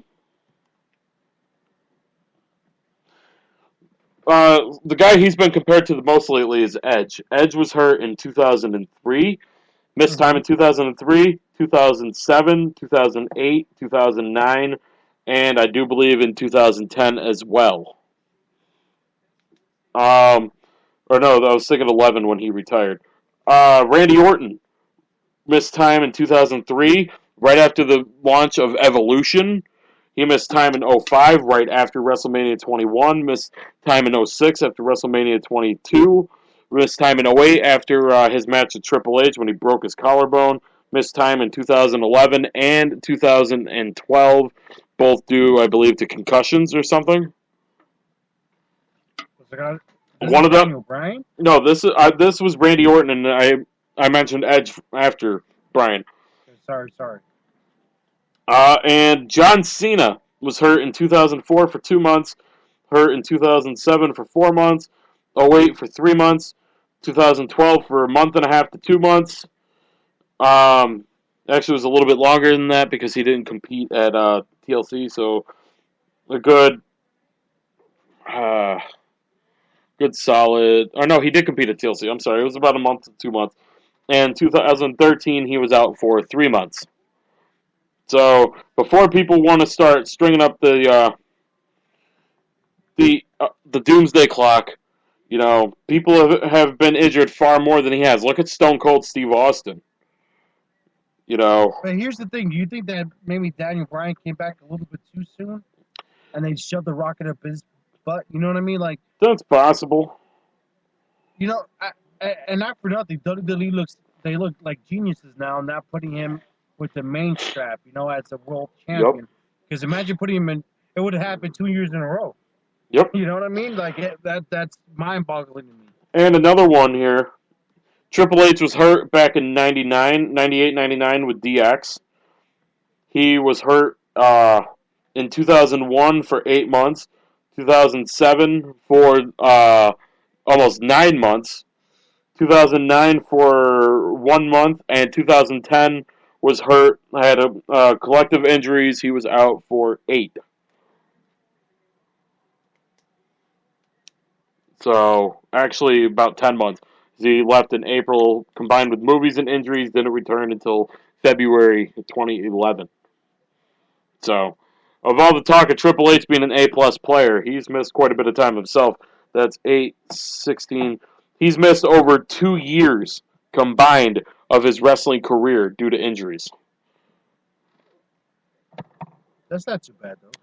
2 years out of, I mean, let's see, he debuted in WWE in 95, so he competed regularly in WWE from 95 to 11. Of that, he's missed approximately 2.5 years of injuries. So, you take that out, he basically competed for about 14 years. You take that 2.5 years out of that, that's almost half of his world title reigns. So, I'm sending you a picture of my note sheet here because it's absolutely nuts. And you know, going on with the injury report, you know what I hate it because sometimes, you know, I bookmark and I pencil in stories to read, and I have not had a chance to read this one, even though it's one of those intriguing ones. Jeff Hardy suffered a broken leg, and this is a disaster to already depleted TNA tag team division with Edwards and Richards already pretty much split up due to injury. Jeff Hardy suffers broken leg, out 69 months, folks. No. My favorite number, 6 to 9 months. Yeah, 6 to 9 months. I know, I'm playing with you guys. What was it? I think it was on a dirt bike. Yes. Do you know the whole story there? Yeah, he was riding on a slope on a dirt bike. I actually saw the video, and Oh, there's a video. That's oh, awesome. it You was gotta tweet that to the fans.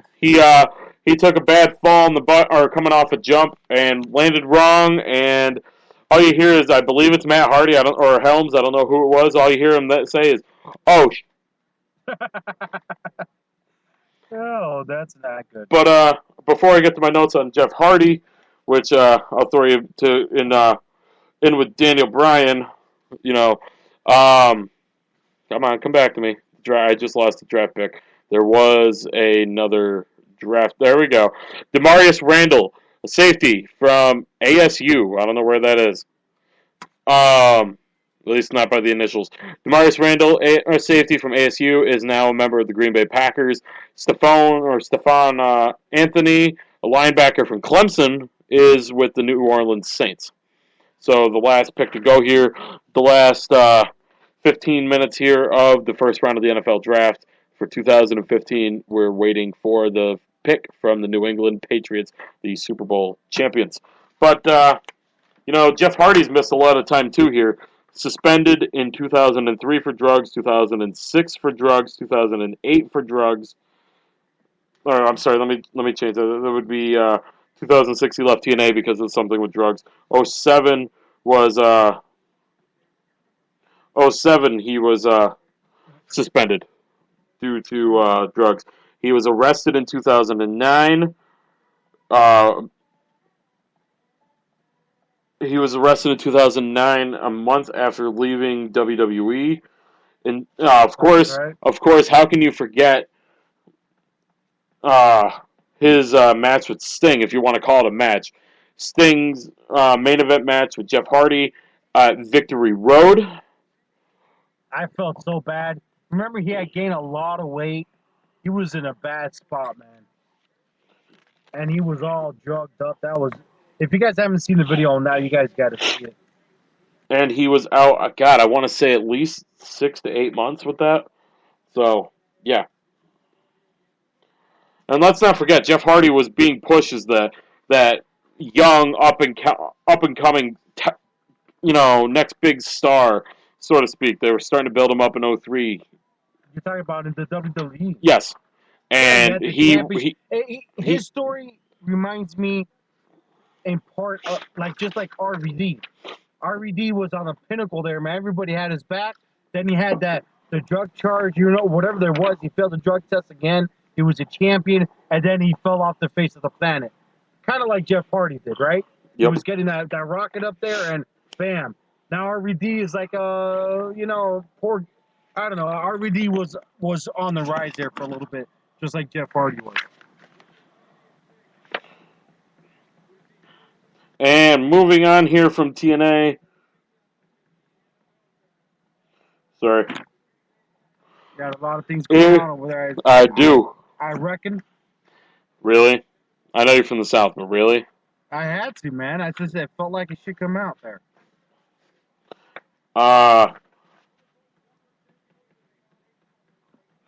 Starting pitcher for the New York Yankees, Masahiro Tanaka, who, by the way, signed a 7-year, $160 million contract with the New York Yankees last offseason. Not this past offseason, offseason before that, after pitching about 25 to 30 games a year. So already it was less than that. It was about 20 games, I believe.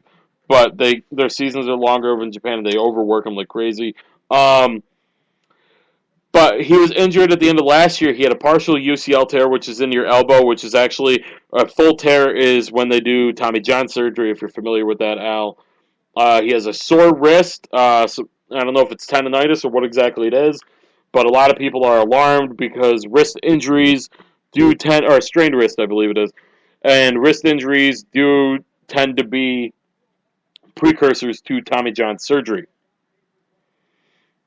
So. Well, I mean, I think Fernandez for the Marlins. Yes. Is going through that now. He's in recovery. Actually, speaking of, today was the first time he had the opportunity. I believe it was at 9:30 in the morning in the minor leagues.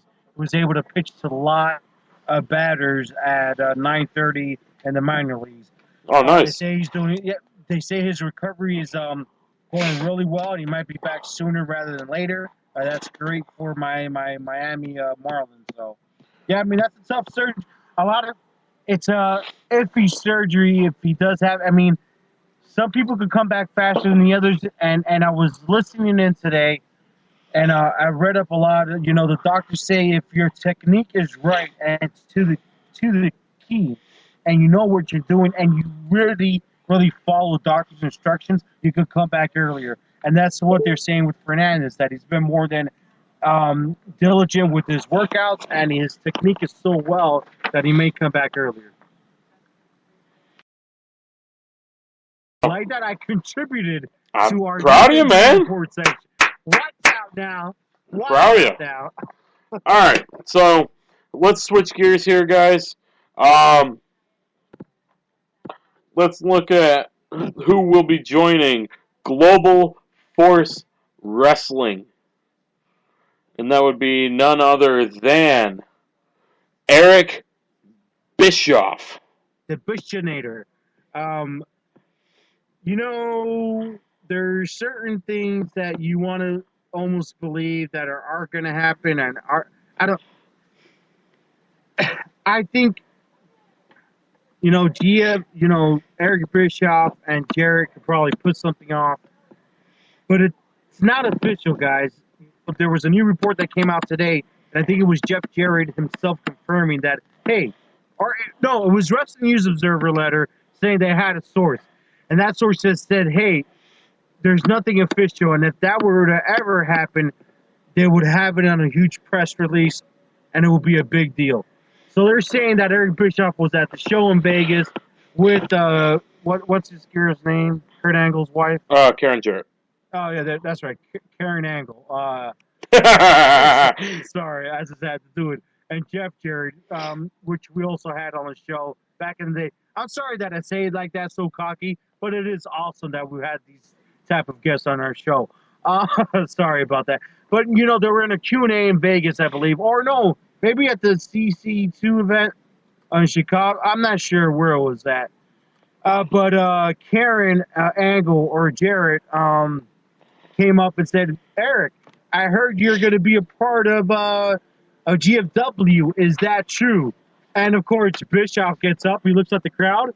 Well, hell, shit, this is Double J's crowd and GFW crowd. Yes, I am going to be a part of it. But they said that Bischoff and Karen and Jeff were feeding to the crowd.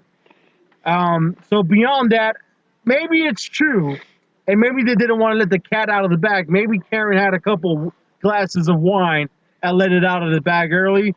But, if it is true, what are your thoughts on the situation if Eric Bischoff is going to be a part of GFW? It'll be interesting, whether it's going to be from a creative standpoint, whether it's going to be production standpoint. Him and Bischoff Harvey Entertainment, I believe it's called, or whatever it is. So I'm really curious to see what aspect of Global Force Wrestling he's going to be helping with. Yeah, I mean, I think it might be in that, situation where it's more on the TV side. Try to get into, but I mean, how can you not Jeff? If you're stupid, you don't understand this. Obviously, Jeff Jarrett and Eric Bischoff are good friends. Right. So if they do have a contract signed that Bischoff Harvey Entertainment is going to help with their TV production section, you don't think that Eric Bischoff is going to give him some advice on other roles and stuff like that? I think that he would. They've worked together so many times since back in the WCW days. I mean, I don't see why the relationship might go beyond the actual contract itself. Why the hell was Eric Bischoff at a Q&A with Jeff Jarrett and Karen? Maybe they had talks. Maybe that was the way of Karen trying to get Eric Bischoff excited and ask him in front of a live crowd about wrestling again. There's a reason that situation happened. Now, if something comes out of it, I think it'll be great. of all the companies out there, I get more excited about two people, and that's Tommy Dreamer with House of Hardcore. .net, not .com. Say that again. .net, not .com. That's a crazy porn site. And Jeff Jarrett, because Jeff Jarrett struck gold, and he did so much with TNA before he had to bring in the Carters. So I am excited about Tommy Dreamer, and I'm excited to see where Jeff Jarrett's going to go. And I'm not saying that because Jarrett is a friend of the show, and he's been on the show. I don't care if he was or not. I'm just excited to see where GFW lands. It's going to be interesting to see, man. You know, this is going to be a very, very fun year as a wrestling fan to see where a lot of things end up. And moving on here, let's we haven't talked the NBA playoffs. Hey, I gotta call you out on something, John. What's up? Are you falling asleep on me? Absolutely not. I was actually writing down the teams for the next segment for the playoffs and who we were going to pick for predictions for the second round of the NBA playoffs. Oh man, is the Cavs still in? Right now, it's looking like it's gonna from the West. It's gonna be the Warriors versus the Grizzlies, and Warriors all day, baby. Okay. And I agree with you on that. And we got the Rockets taking on the winner of the Clippers and the Spurs. They're going to a game 6. That's official? Yeah. Because I know they were playing tonight. I don't even know. Oh, yeah, because in that case, yeah. Oh, no, I'm sorry. Tonight is game 6. Okay. And they're final score update, or not a final score update, score update right now. It's 66-58, 66-61, Clippers over the Spurs, just over 5 minutes left in the third quarter. Isn't this, John, I got to say, this is one of the most craziest nights on our show. But it's awesome. Because everything's going on tonight, man. Because I'm dragging in every direction. I'm giving scoring updates, drafting updates. I'm running through the show. My scripts here are a mess. Let me tell you something. Marcus Mariota, this guy, I go to ESPN.com live right now. If you go there, you might be able to see it.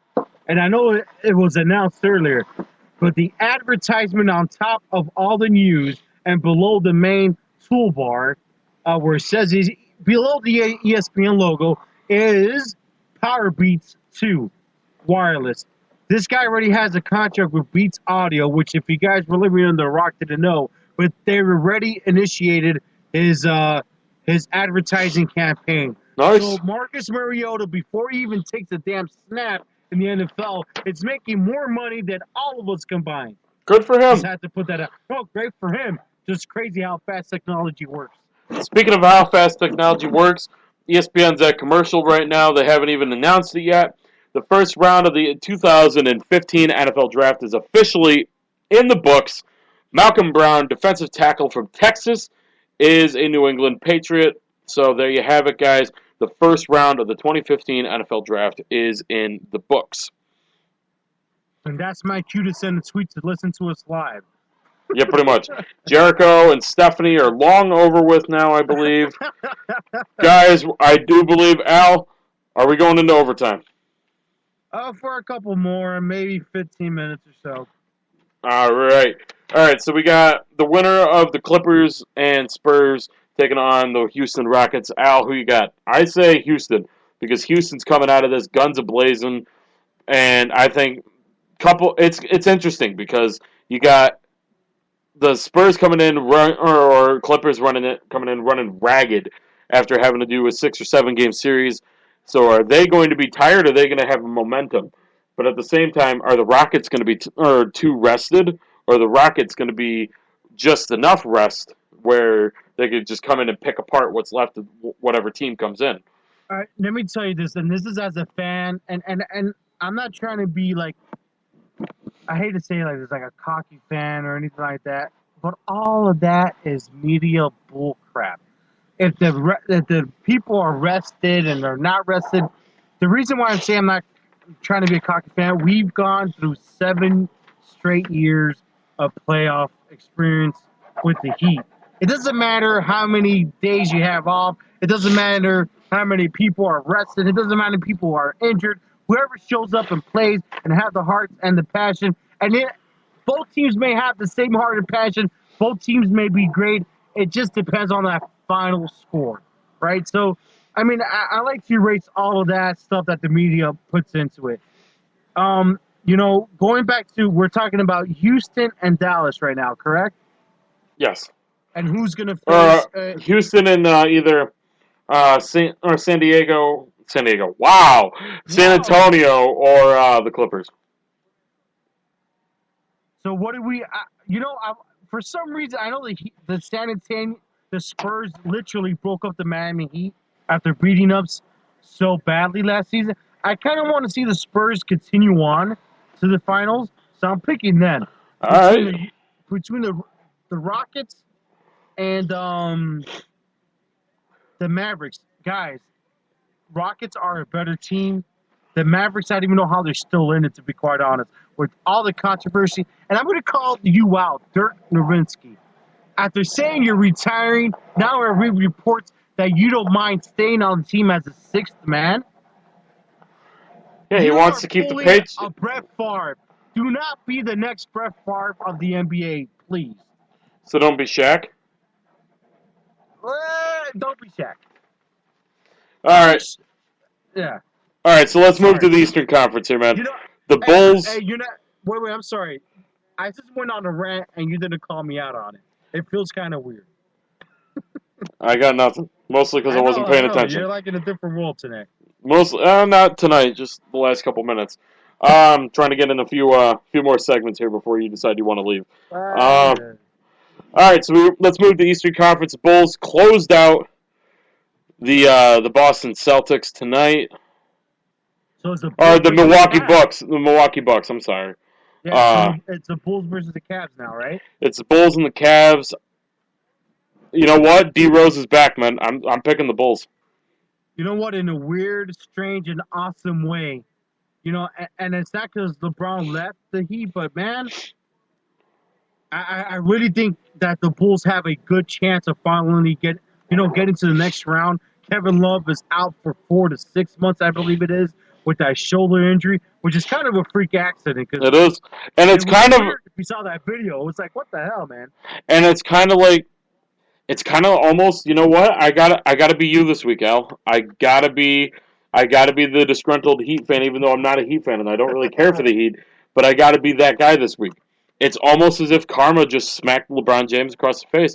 Said, "You want to leave Miami like this? That's fine. You want to get your little all-star team together? We'll pull the rug out from you at the last minute." And you know what? With Kevin Love's injury like that, it kind of seems like it happened. I'm telling you, it's a big loss. I mean, I is? know that Irving and LeBron are great together. J.R. Smith is suspended, I think, 2 games. He's still playing. Good lord. Yeah. We'll see what happens, man. I'm not counting out the Cavs because they have a great, strong team. And maybe I am a Heat fan. I don't want to see the Cavs go to the final. You know what? I actually want to see them go to the finals and lose. But I'm telling you, I think for some reason, I think the Bulls have a slight edge. And I think Derrick Rose has a little bit of a chip on his shoulder to give him, when I say LeBron James, a big verbal FU. I don't know. I just have a feeling that the Bulls are going to pull it out. All right, man. And last but not least here, we got the Washington Wizards taking on the winner, and I'm amazed. You know what? I'm not gonna pick them in this, but you know what? I'm amazed that they're hanging in there. It's the winner of the Hawks and the Nets. The Nets are still alive. To think that the Nets are alive and the Bucks and the Celtics and the Raptors. How about the Raptors, man? The Raptors went into the playoffs guns a-blazing and came out limping. They were swept. They were basically sucker punched straight back out of the playoffs. You know what's funny is that there's always a couple teams like that. They have an Wizards, excellent, season win-loss record, and then come to the playoffs and they says, you don't know what the hell I'm doing anymore. And that goes to show you, man. We thought the Hawks were going to blow out to the second round like if nothing, And it Yeah. happens every single season. So who you got, man? Who do you think the Nets hang in here, or do you think the Hawks close it out tomorrow night? You know what? I picked the Hawks originally, but man, wouldn't it be a great story to see the Nets come out of it? I'm Listen. a sports fan, guys. I don't like the Nets. I don't want to get my hopes up by picking the Nets. But okay, just get out of that. Wouldn't it be a great story? It'd be fantastic, and I'd be losing my mind. That the Nets got through the Hawks. They took out the number 1 seed, but then there's John Wall and the Wizards waiting for him. I would rather be facing the Wizards than the Hawks. I'll be quite honest with you. But you know what? And the Wizards have always played as good.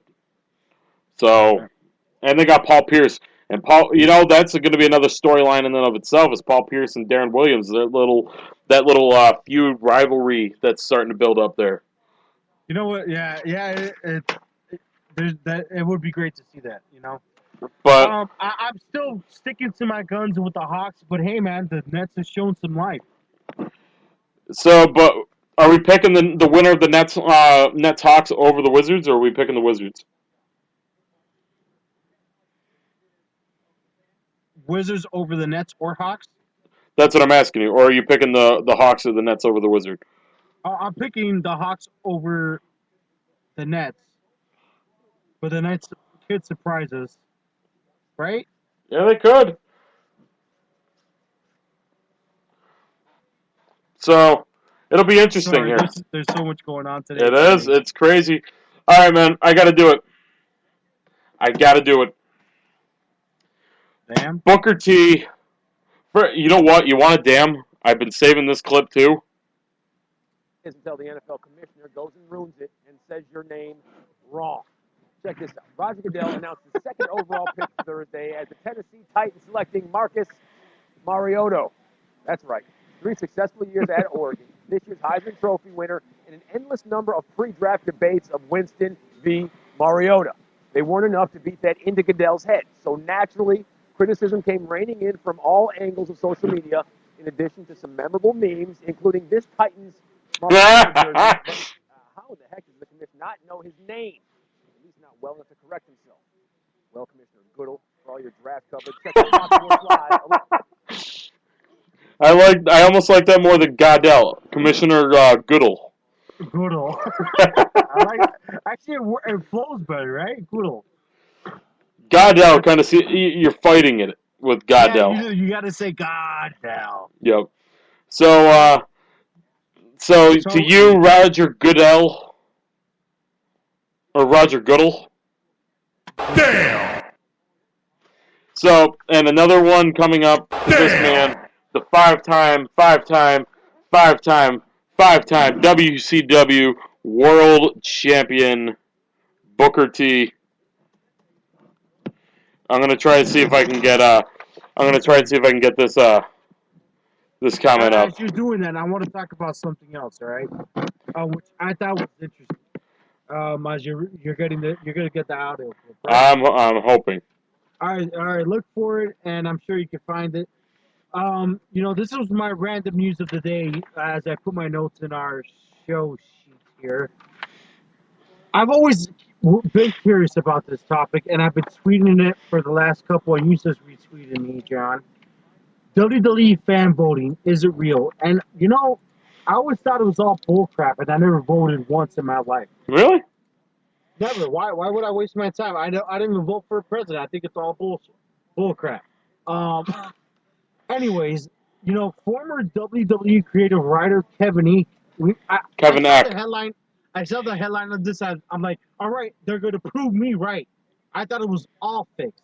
But according to Kevin Eek, as he was there, he said that he noted that while he can't vouch for the voting since he left the company, during his time with the WWE, from 2011 to 2014, the voting was completely legitimate.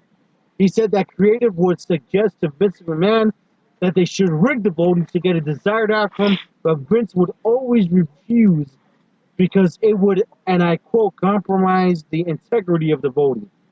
So that's pretty cool that the WWE apparently really, sticks to the fans. But, when it comes to like Monday Night Raw this week, I really didn't think we were going to see a triple threat match being voted so highly, but I guess I was wrong. Yep, and I couldn't find it, but you know what? Booker T, to you, sir, what were you thinking? In the middle of Neville's match versus Luke Harper in the King of the Ring tournament, Booker and JBL back and forth. We've never had a high-flying King of the Ring. JBL says to Booker, Owen Hart won the King of the Ring, and he was a high flyer. Yeah, well, Owen Hart never defied gravity. Really, Booker? Really, Booker? That was pretty bad. I didn't realize how bad those counts. Really, Booker? So right now, like, I saw that, and I'm just like, he had to know what he's saying. That's my personal opinion.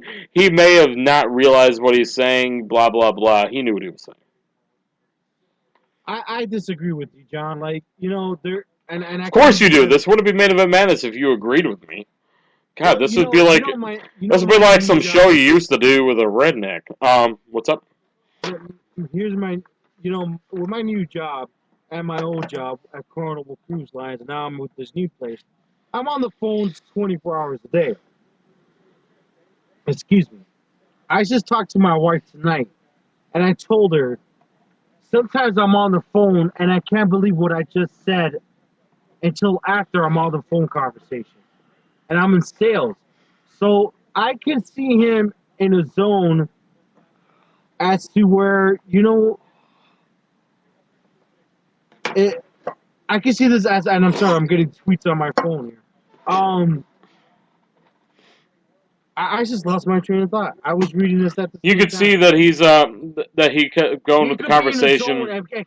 And say something without he feels he's saying a good point because he is knowledgeable of the business. But then when you say, you're like, damn, I should have never said that. And that happened to me, as a matter of fact, like this Tuesday. Like, I was really aggressive on a phone call, and I'm like, man, should have I said that? Did I disrespect the person?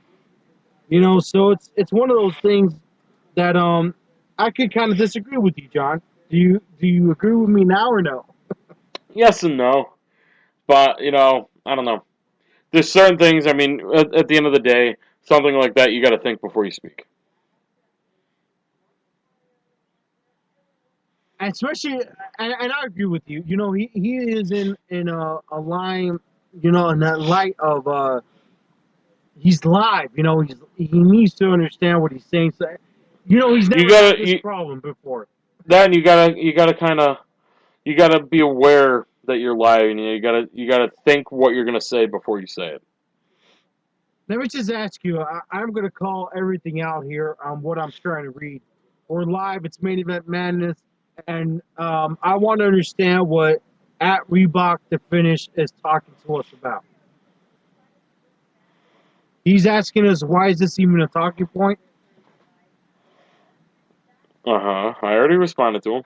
Okay, so what is he talking about? I guess some other people have also mentioned that that it is legitimate. It is legitimate voting. Oh, okay. So talking about Kevin Inks and whatnot. Yes. Okay. Well, hey, to me, when I read that, it was new to me. I'm just telling you, Reebok the Finish guy over here. You can't be on top of everything all the time, but hey, I appreciate it. I don't know who else said it before.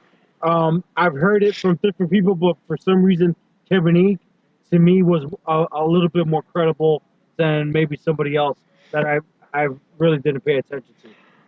To me, I didn't think that the voting was real at all. But thanks for your comments, man. I appreciate it. And let's see if he appreciates this being a talking point. Sorry to Main Event Madness analyst Matt Brees, three-time WWE Divas champion, or two-time. She's two-time, soon to be three-time, I bet.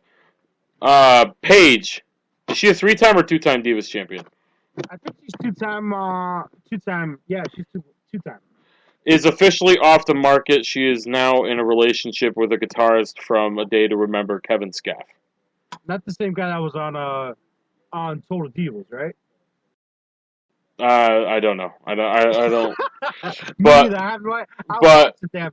happy for them. I feel so Poor- bad for you. Poor I Matt. feel so- Poor Matt.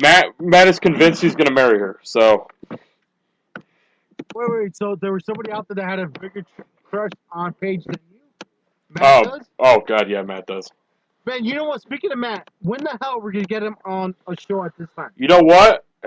Shout out to Matt. You need to come back, but you know what? Good for him. He was a bouncer up at Toby Keith's bar. Or I Love This Bar and Grill.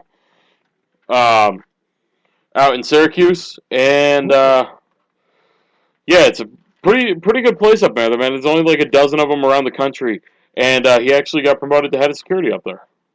Wow, so he's a busy man at night. He's a busy man. He's doing he does some shifts over at one of our stores in town here, and then he's head of security for a few days up at Toby Keith's. So that is why he is not on the show. Oh, that's a shame, man. We got to get him back somehow. Well, we could do a little segment with them and pre-record. we will be recording a segment, guys, before we get ready to wrap up here. Next week. Wait a minute. You're telling me that the show's almost over? Well, yeah. There's nothing else we could talk about? Are you crappy? Well, you told me 15 minutes, and it's already quarter of. Well, I'll go another 15 minutes, man. What the hell's going on here? All right, well, shut up and let me make an announcement. I'm sorry? I said, well, shut up and let me make an announcement. All right, well, you have so many announcements today, I can't even keep up with all the damn It's a newsworthy show. That's why you got to listen to Main Event Madness. You never know what you're going to hear. Jesus Christ. You never know what you're going to hear on Main Event Madness. Next week, we will have an interview with, Holy hell. if you're a Yankees fan, you're going to be familiar with him. You're familiar with the Bleacher Creatures. Every game, to start off the game, the Bleacher Creatures do a roll call for everybody playing on the field that's a Yankee. And they're led by their quote-unquote mayor, Bald Vinny. He will be joining us in an interview. Hopefully, Matt and I will be doing that next week. So, Bald Vinny will be on main. News to me, I gotta say that's awesome. Yep, I found that out a few days ago. Was waiting until we did the show to announce it. So, if you're a Yankee, get that from me. This is live, guys. This guy hasn't told me nothing. That's awesome. Yep. So we should have that interview for you guys next week. Also, all right, screw this. I can throw away my production sheets. We're done with them. I don't have anything else left on them. Also, I'm calling him out, and I'm going to talk to him as soon as we get done with the broadcast today. Evan Ginsberg. I'm aiming for him to be on the show with us next week. All right, Evan. To have more in detail, to hopefully get more in depth about his role as a contributor to Main Event Madness beginning this July. Not quite sure exactly how regularly he'll be on, but you know what? I'm excited. And to have somebody with a mind like Evan is going to be fantastic. Yeah, we have mentioned it before that he was going to come on, so it's great. And I need to have a conversation with him for sure. We haven't spoken in some time, but yeah, I'm excited about that. I'm calling us both out on this. You and I both have standing invitations from Evan Ginsberg to appear live on Madhouse TV on Legends TV. Well, here's my agreement with Evan. I'm supposed to be there by the end or the beginning of next year, and the only way I could get there is if I lose weight. So I've lost 40 pounds so far, and I am on track. Well, this is news to me. When were you coming up here? You're going to be coming up here right when I'm leaving? You son of a biscuit. Well, if it lines up that way, that's probably... Wait, you should be on Evan Ginsberg's television show. He's like 7 hours from me. Well, I'm freaking out. You could freaking go over there, man. You know what? Faster than I am. You know what? Let's do this. I'm heading downstate to visit family for a weekend in December. The first weekend of December. You lose your weight? Let's talk to Evan and let's see if we can do Legends TV that weekend. You know what we got to convince Evan to do? He's got to go to Miami Party in and the do a city? live show from down here. That's what I'm saying. Dude, I want to do a live show from Miami. Are you kidding me? I can't wait to do my first show from Florida, man. Yeah, it's going to be exciting, man. I'm really excited about the future. And it's funny because we got so much news, but we can't break it till it happens. And I'm tired of breaking stuff before it happens. So that's one of those things, right? We got a lot of things coming up soon. Yeah, we're keeping a lot of people in the dark. Including some people that probably shouldn't be left in the dark. Yes, I know. Maybe that's gonna change, I think. Let me tell you something. And Wrestling Rope Break, if they're real on air, but I hope they stay around. I read something today. You know who's returning to the ring after they said they might be retiring? Who? Rey Mysterio. He killed a guy this year. I finally said it. It's about time it could be said. You said it too soon, but I'm saying it on time. He's going to return to wrestling, man, June 14th at the Arena Monterrey for Verano de Escalando event in Monterrey, Mexico. So June 14th, if you live in Mexico, give us a call. Speaking of Mexico, by the way, can you hear the song that's playing in the background? I can't hear nothing. Still can't. I really don't. Yeah. Why do you always hear that song with Will Smith? This freaking guy. Okay, we got it. What's next? The entire country of Mexico is getting the pay-per-view between Mayweather and Pacquiao for free. Yep. I think I should have put the cruise this weekend then. Damn. Wrong job, buddy. You know what? Hey, wait a minute. You say you threw away your notes. Who you got? Mayweather or Pacquiao? We already talked about this. No, you didn't tell me who you're picking. I told you I want to see Mayweather get his ass knocked out. Did you see Mike Tyson ripping Floyd Mayweather? No, what did you say? He's a tiny, scrawny little biatch? Dude, just go to YouTube. They ask him. They go to Mike Tyson. Hey, Tyson. Mayweather says he's better than Ali. He looks at the cameras like, are you kidding me? He can't even take his kids to school. How is he better than Ali? He's too scared to drive his kids to school. I still don't understand his answer, but it's got to be one of the best answers ever. You could probably even play the audio if you were to find it real quick. Yeah, a little late on that one. But you know what? Who do I think's going to win? I think Mayweather's going to win. Who do I want to win? I want Pacquiao to win. So. Yeah, I want Pacquiao to win as well too, man. I really do. I think that I'm hoping that Pacquiao could surprise us, but with him singing, and I think that Pacquiao and Mayweather are seeing each other and say, "Holy crap, we're making each other so much money." I think it's beyond boxing at this point. With all the, I don't know. It's kind of, you know what this kind of almost reminds me of that movie Grudge Match, and that's with Sylvester Stallone and Robert De Niro. Yeah, they're younger, but it almost seems like the same concept to me.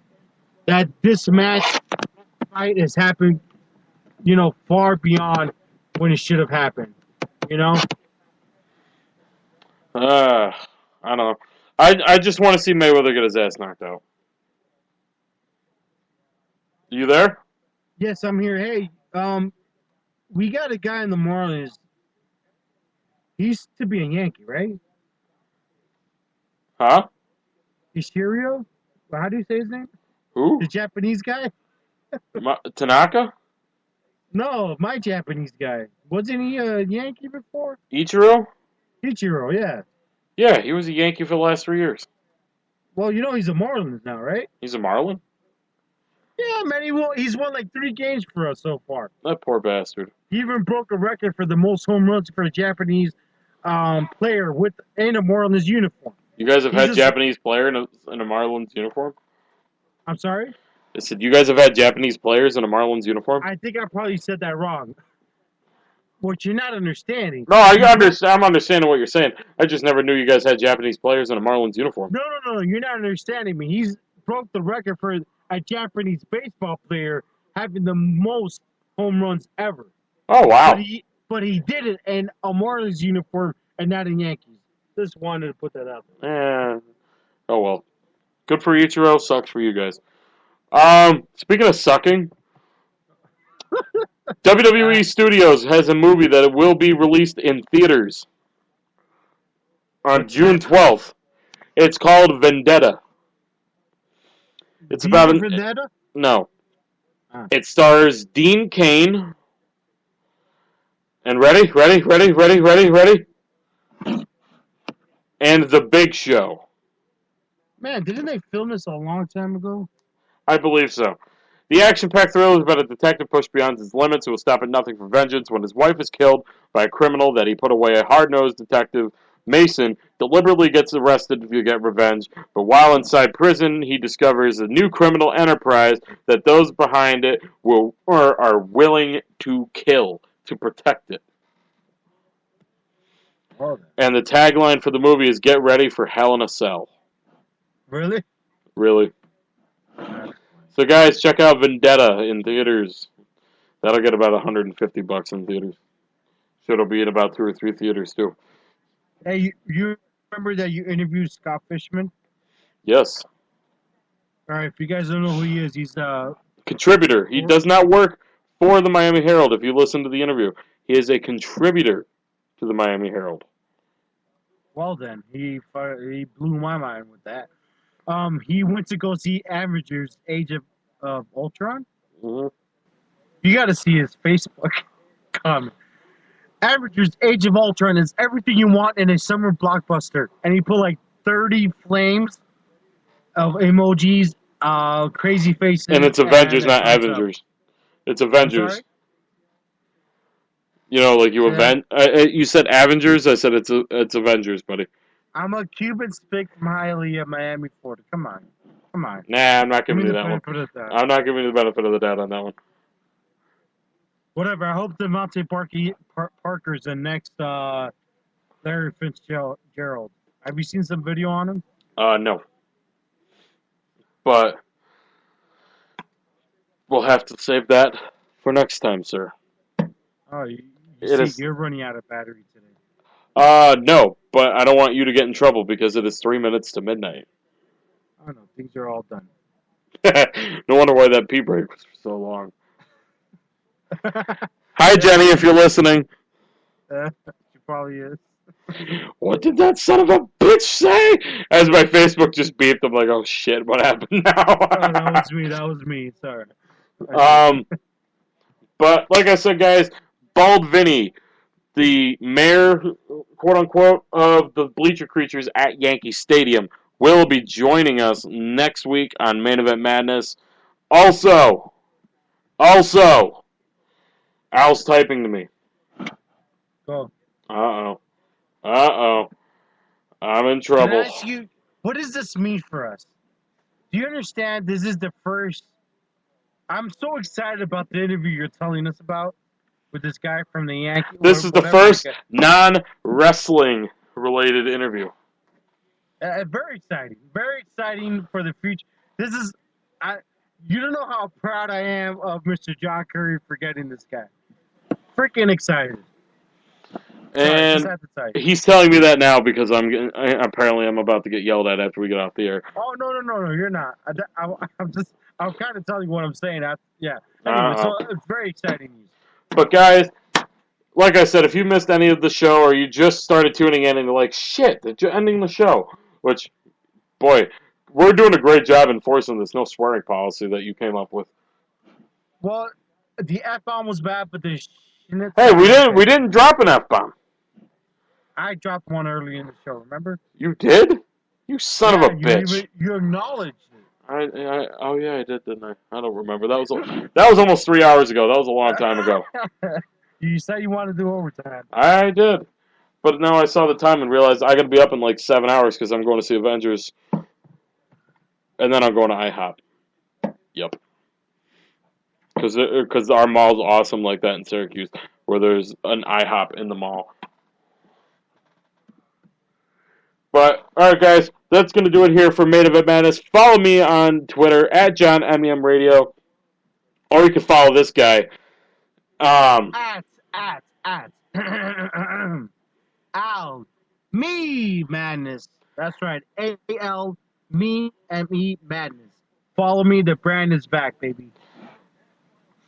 He is more excited about that than a 5-year-old going to Chuck E. Cheese. Hey, man, I didn't realize how much I missed it, right? Oh, jeez. Hey, I just rhymed with myself. How about that? All right, guys, like us on Facebook, facebook.com/Main Event Madness, or follow us on Spreaker, Spreaker.com/show/Main Event Madness. If you're just tuning in and realize, crap, they're ending the show, that's no problem. iHeart.com, TuneIn.com, Stitcher.com, YouTube.com in about 10 minutes, iTunes.com, or not iTunes, well, iTunes.com you could, or just go on iTunes and look up Main Event Madness on all of them. iHeartRadio, TuneIn Radio, Stitcher, Spreaker, YouTube, iTunes. We're everywhere. And going to be more places soon. But, Hey, we talked a lot. We covered the draft earlier. that was fun. I know everybody was looking at Stephanie McMahon and Chris Jericho, see what was going to happen. No intercourse happened, guys. I know you guys were looking sick at freak. playoffs. I know that people were looking at the draft. Damn! So just hit rewind on this, watch, and listen to the show from the start.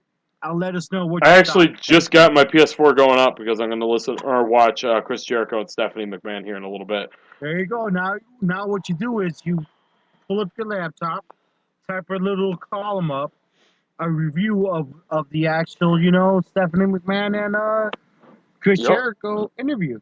Are you going to do that?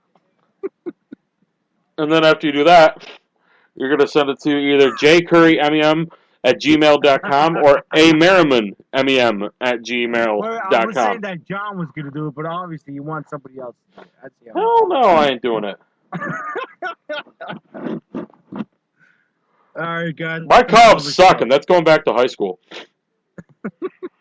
Although I did have a good one, ironically, about A-Rod. That was called A-Rod or A-Royd. Hey, is he still playing baseball? Yes, he's actually one of the top players on our hitters on our team. And I'm very excited to talk to Bald Vinny about A-Rod. I'm very excited to talk about that with him. Also, guys, it's going to be good. we got another interview coming up in the next few weeks here. I'm semi-breaking this to Al with none other than J.J. Dillon, manager of the Four Horsemen. Oh, my God. That's going to be awesome, guys. You don't want to miss that. So we got big things popping, little things stopping here at Main Event Madness, guys. Like we said at the beginning of the show, WrestlingNewsReport.com, for all intents and purposes, is no more. Wrestling-news.net right now is going to be where you can find us. Of course, like I said, Spreaker.com/show/Main Event Madness as well. And coming soon, a brand new MainEventMadness.com. We're going to have our show up there. We're going to have Wrestling's Rope Break up there. We're going to have our old archives from Wrestling 365 up there. We're going to have news from wrestling, from WWE, TNA, UFC, Ring of Honor, GFW, all over the place. Celtic Championship Wrestling over in Ireland. We got news from everywhere that's going to be on there. We got sports news, MLB, NBA, NFL, freaking the NHL, the MLS, Barclay Premier League, the Champions League, all the football they got going across the pond. We'll have it covered. Hell, we'll probably get the Olympics covered in the winter. Or is it the summer coming up? Remember one of my tweets today. Join us to our journey to the top, and we want you all to be a part of it. So, Main Event Madness, we're coming, real strong. So, thank you for the support, guys. Yep, absolutely, guys. Without you guys, we're nothing. So, like I said, new MainEventMadness.com is coming. News, videos, podcasts, radio shows. like I said, some ads on, or not ads on there, but some spots on there, widgets on there. You can go shopping on there. I mean, what more do you need? You get your news, you get your shopping, and you get your opinions, and you get to listen to us. And listen to Joel and Aaron with Wrestling's Rope Break, and possibly Aaron's other show, the ER Report, coming soon as well. And we're also going to have, and I don't know if we're going to have giveaways. And Absolutely. That's going to happen. I've been mentioning it before, but it's coming closer. Absolutely. So actual giveaway prizes are going to happen. So, guys. Some hats, some shirts, some DVDs, maybe. I might even be giving out some of that cash money if it's the price is right, folks. So just get ready for it, folks. It's going to be exciting. The next 12 months of MEM, or Main Event Madness. Be ready for it. Big things popping. Little things stopping. And I love it. And that's right, guys. You know what, Al? I'm going to do one better. Big things popping, little things stopping. So sit back, relax, and enjoy Main Event Madness, because it's for people just like you. I just quoted MVP. What? Woo! All right, guys. I'm rambling. Al's rambling. He's drunk. I'm sober. It's time for the Talk is Jericho. We're heading out, guys. Have a great rest of your night, great rest of your weekend, or great rest of your week. Enjoy your weekend, God willing. We'll see you back here next Thursday. We're going to have Bald Vinny from the Bleach Creatures, guys. What? Have a great night. Al's going to go get in trouble because he went over almost 45 minutes longer than he should have. And I get to hear about it tomorrow. Yay me! Al, say goodnight. Buenas noches. Vaya con Dios y hasta mañana. And for all of us to speak Americanese, good night, everybody. Thank you so much for joining us. Miss a part or all of today's show? No problem. Head over to maineventmadness.com where you'll find today's show as well as every show in our history. So once again, for all of us here at Main Event Madness, I'm John Curry. Have a great rest of your day, and we'll see you back here next time. Have a good one, everybody. So long.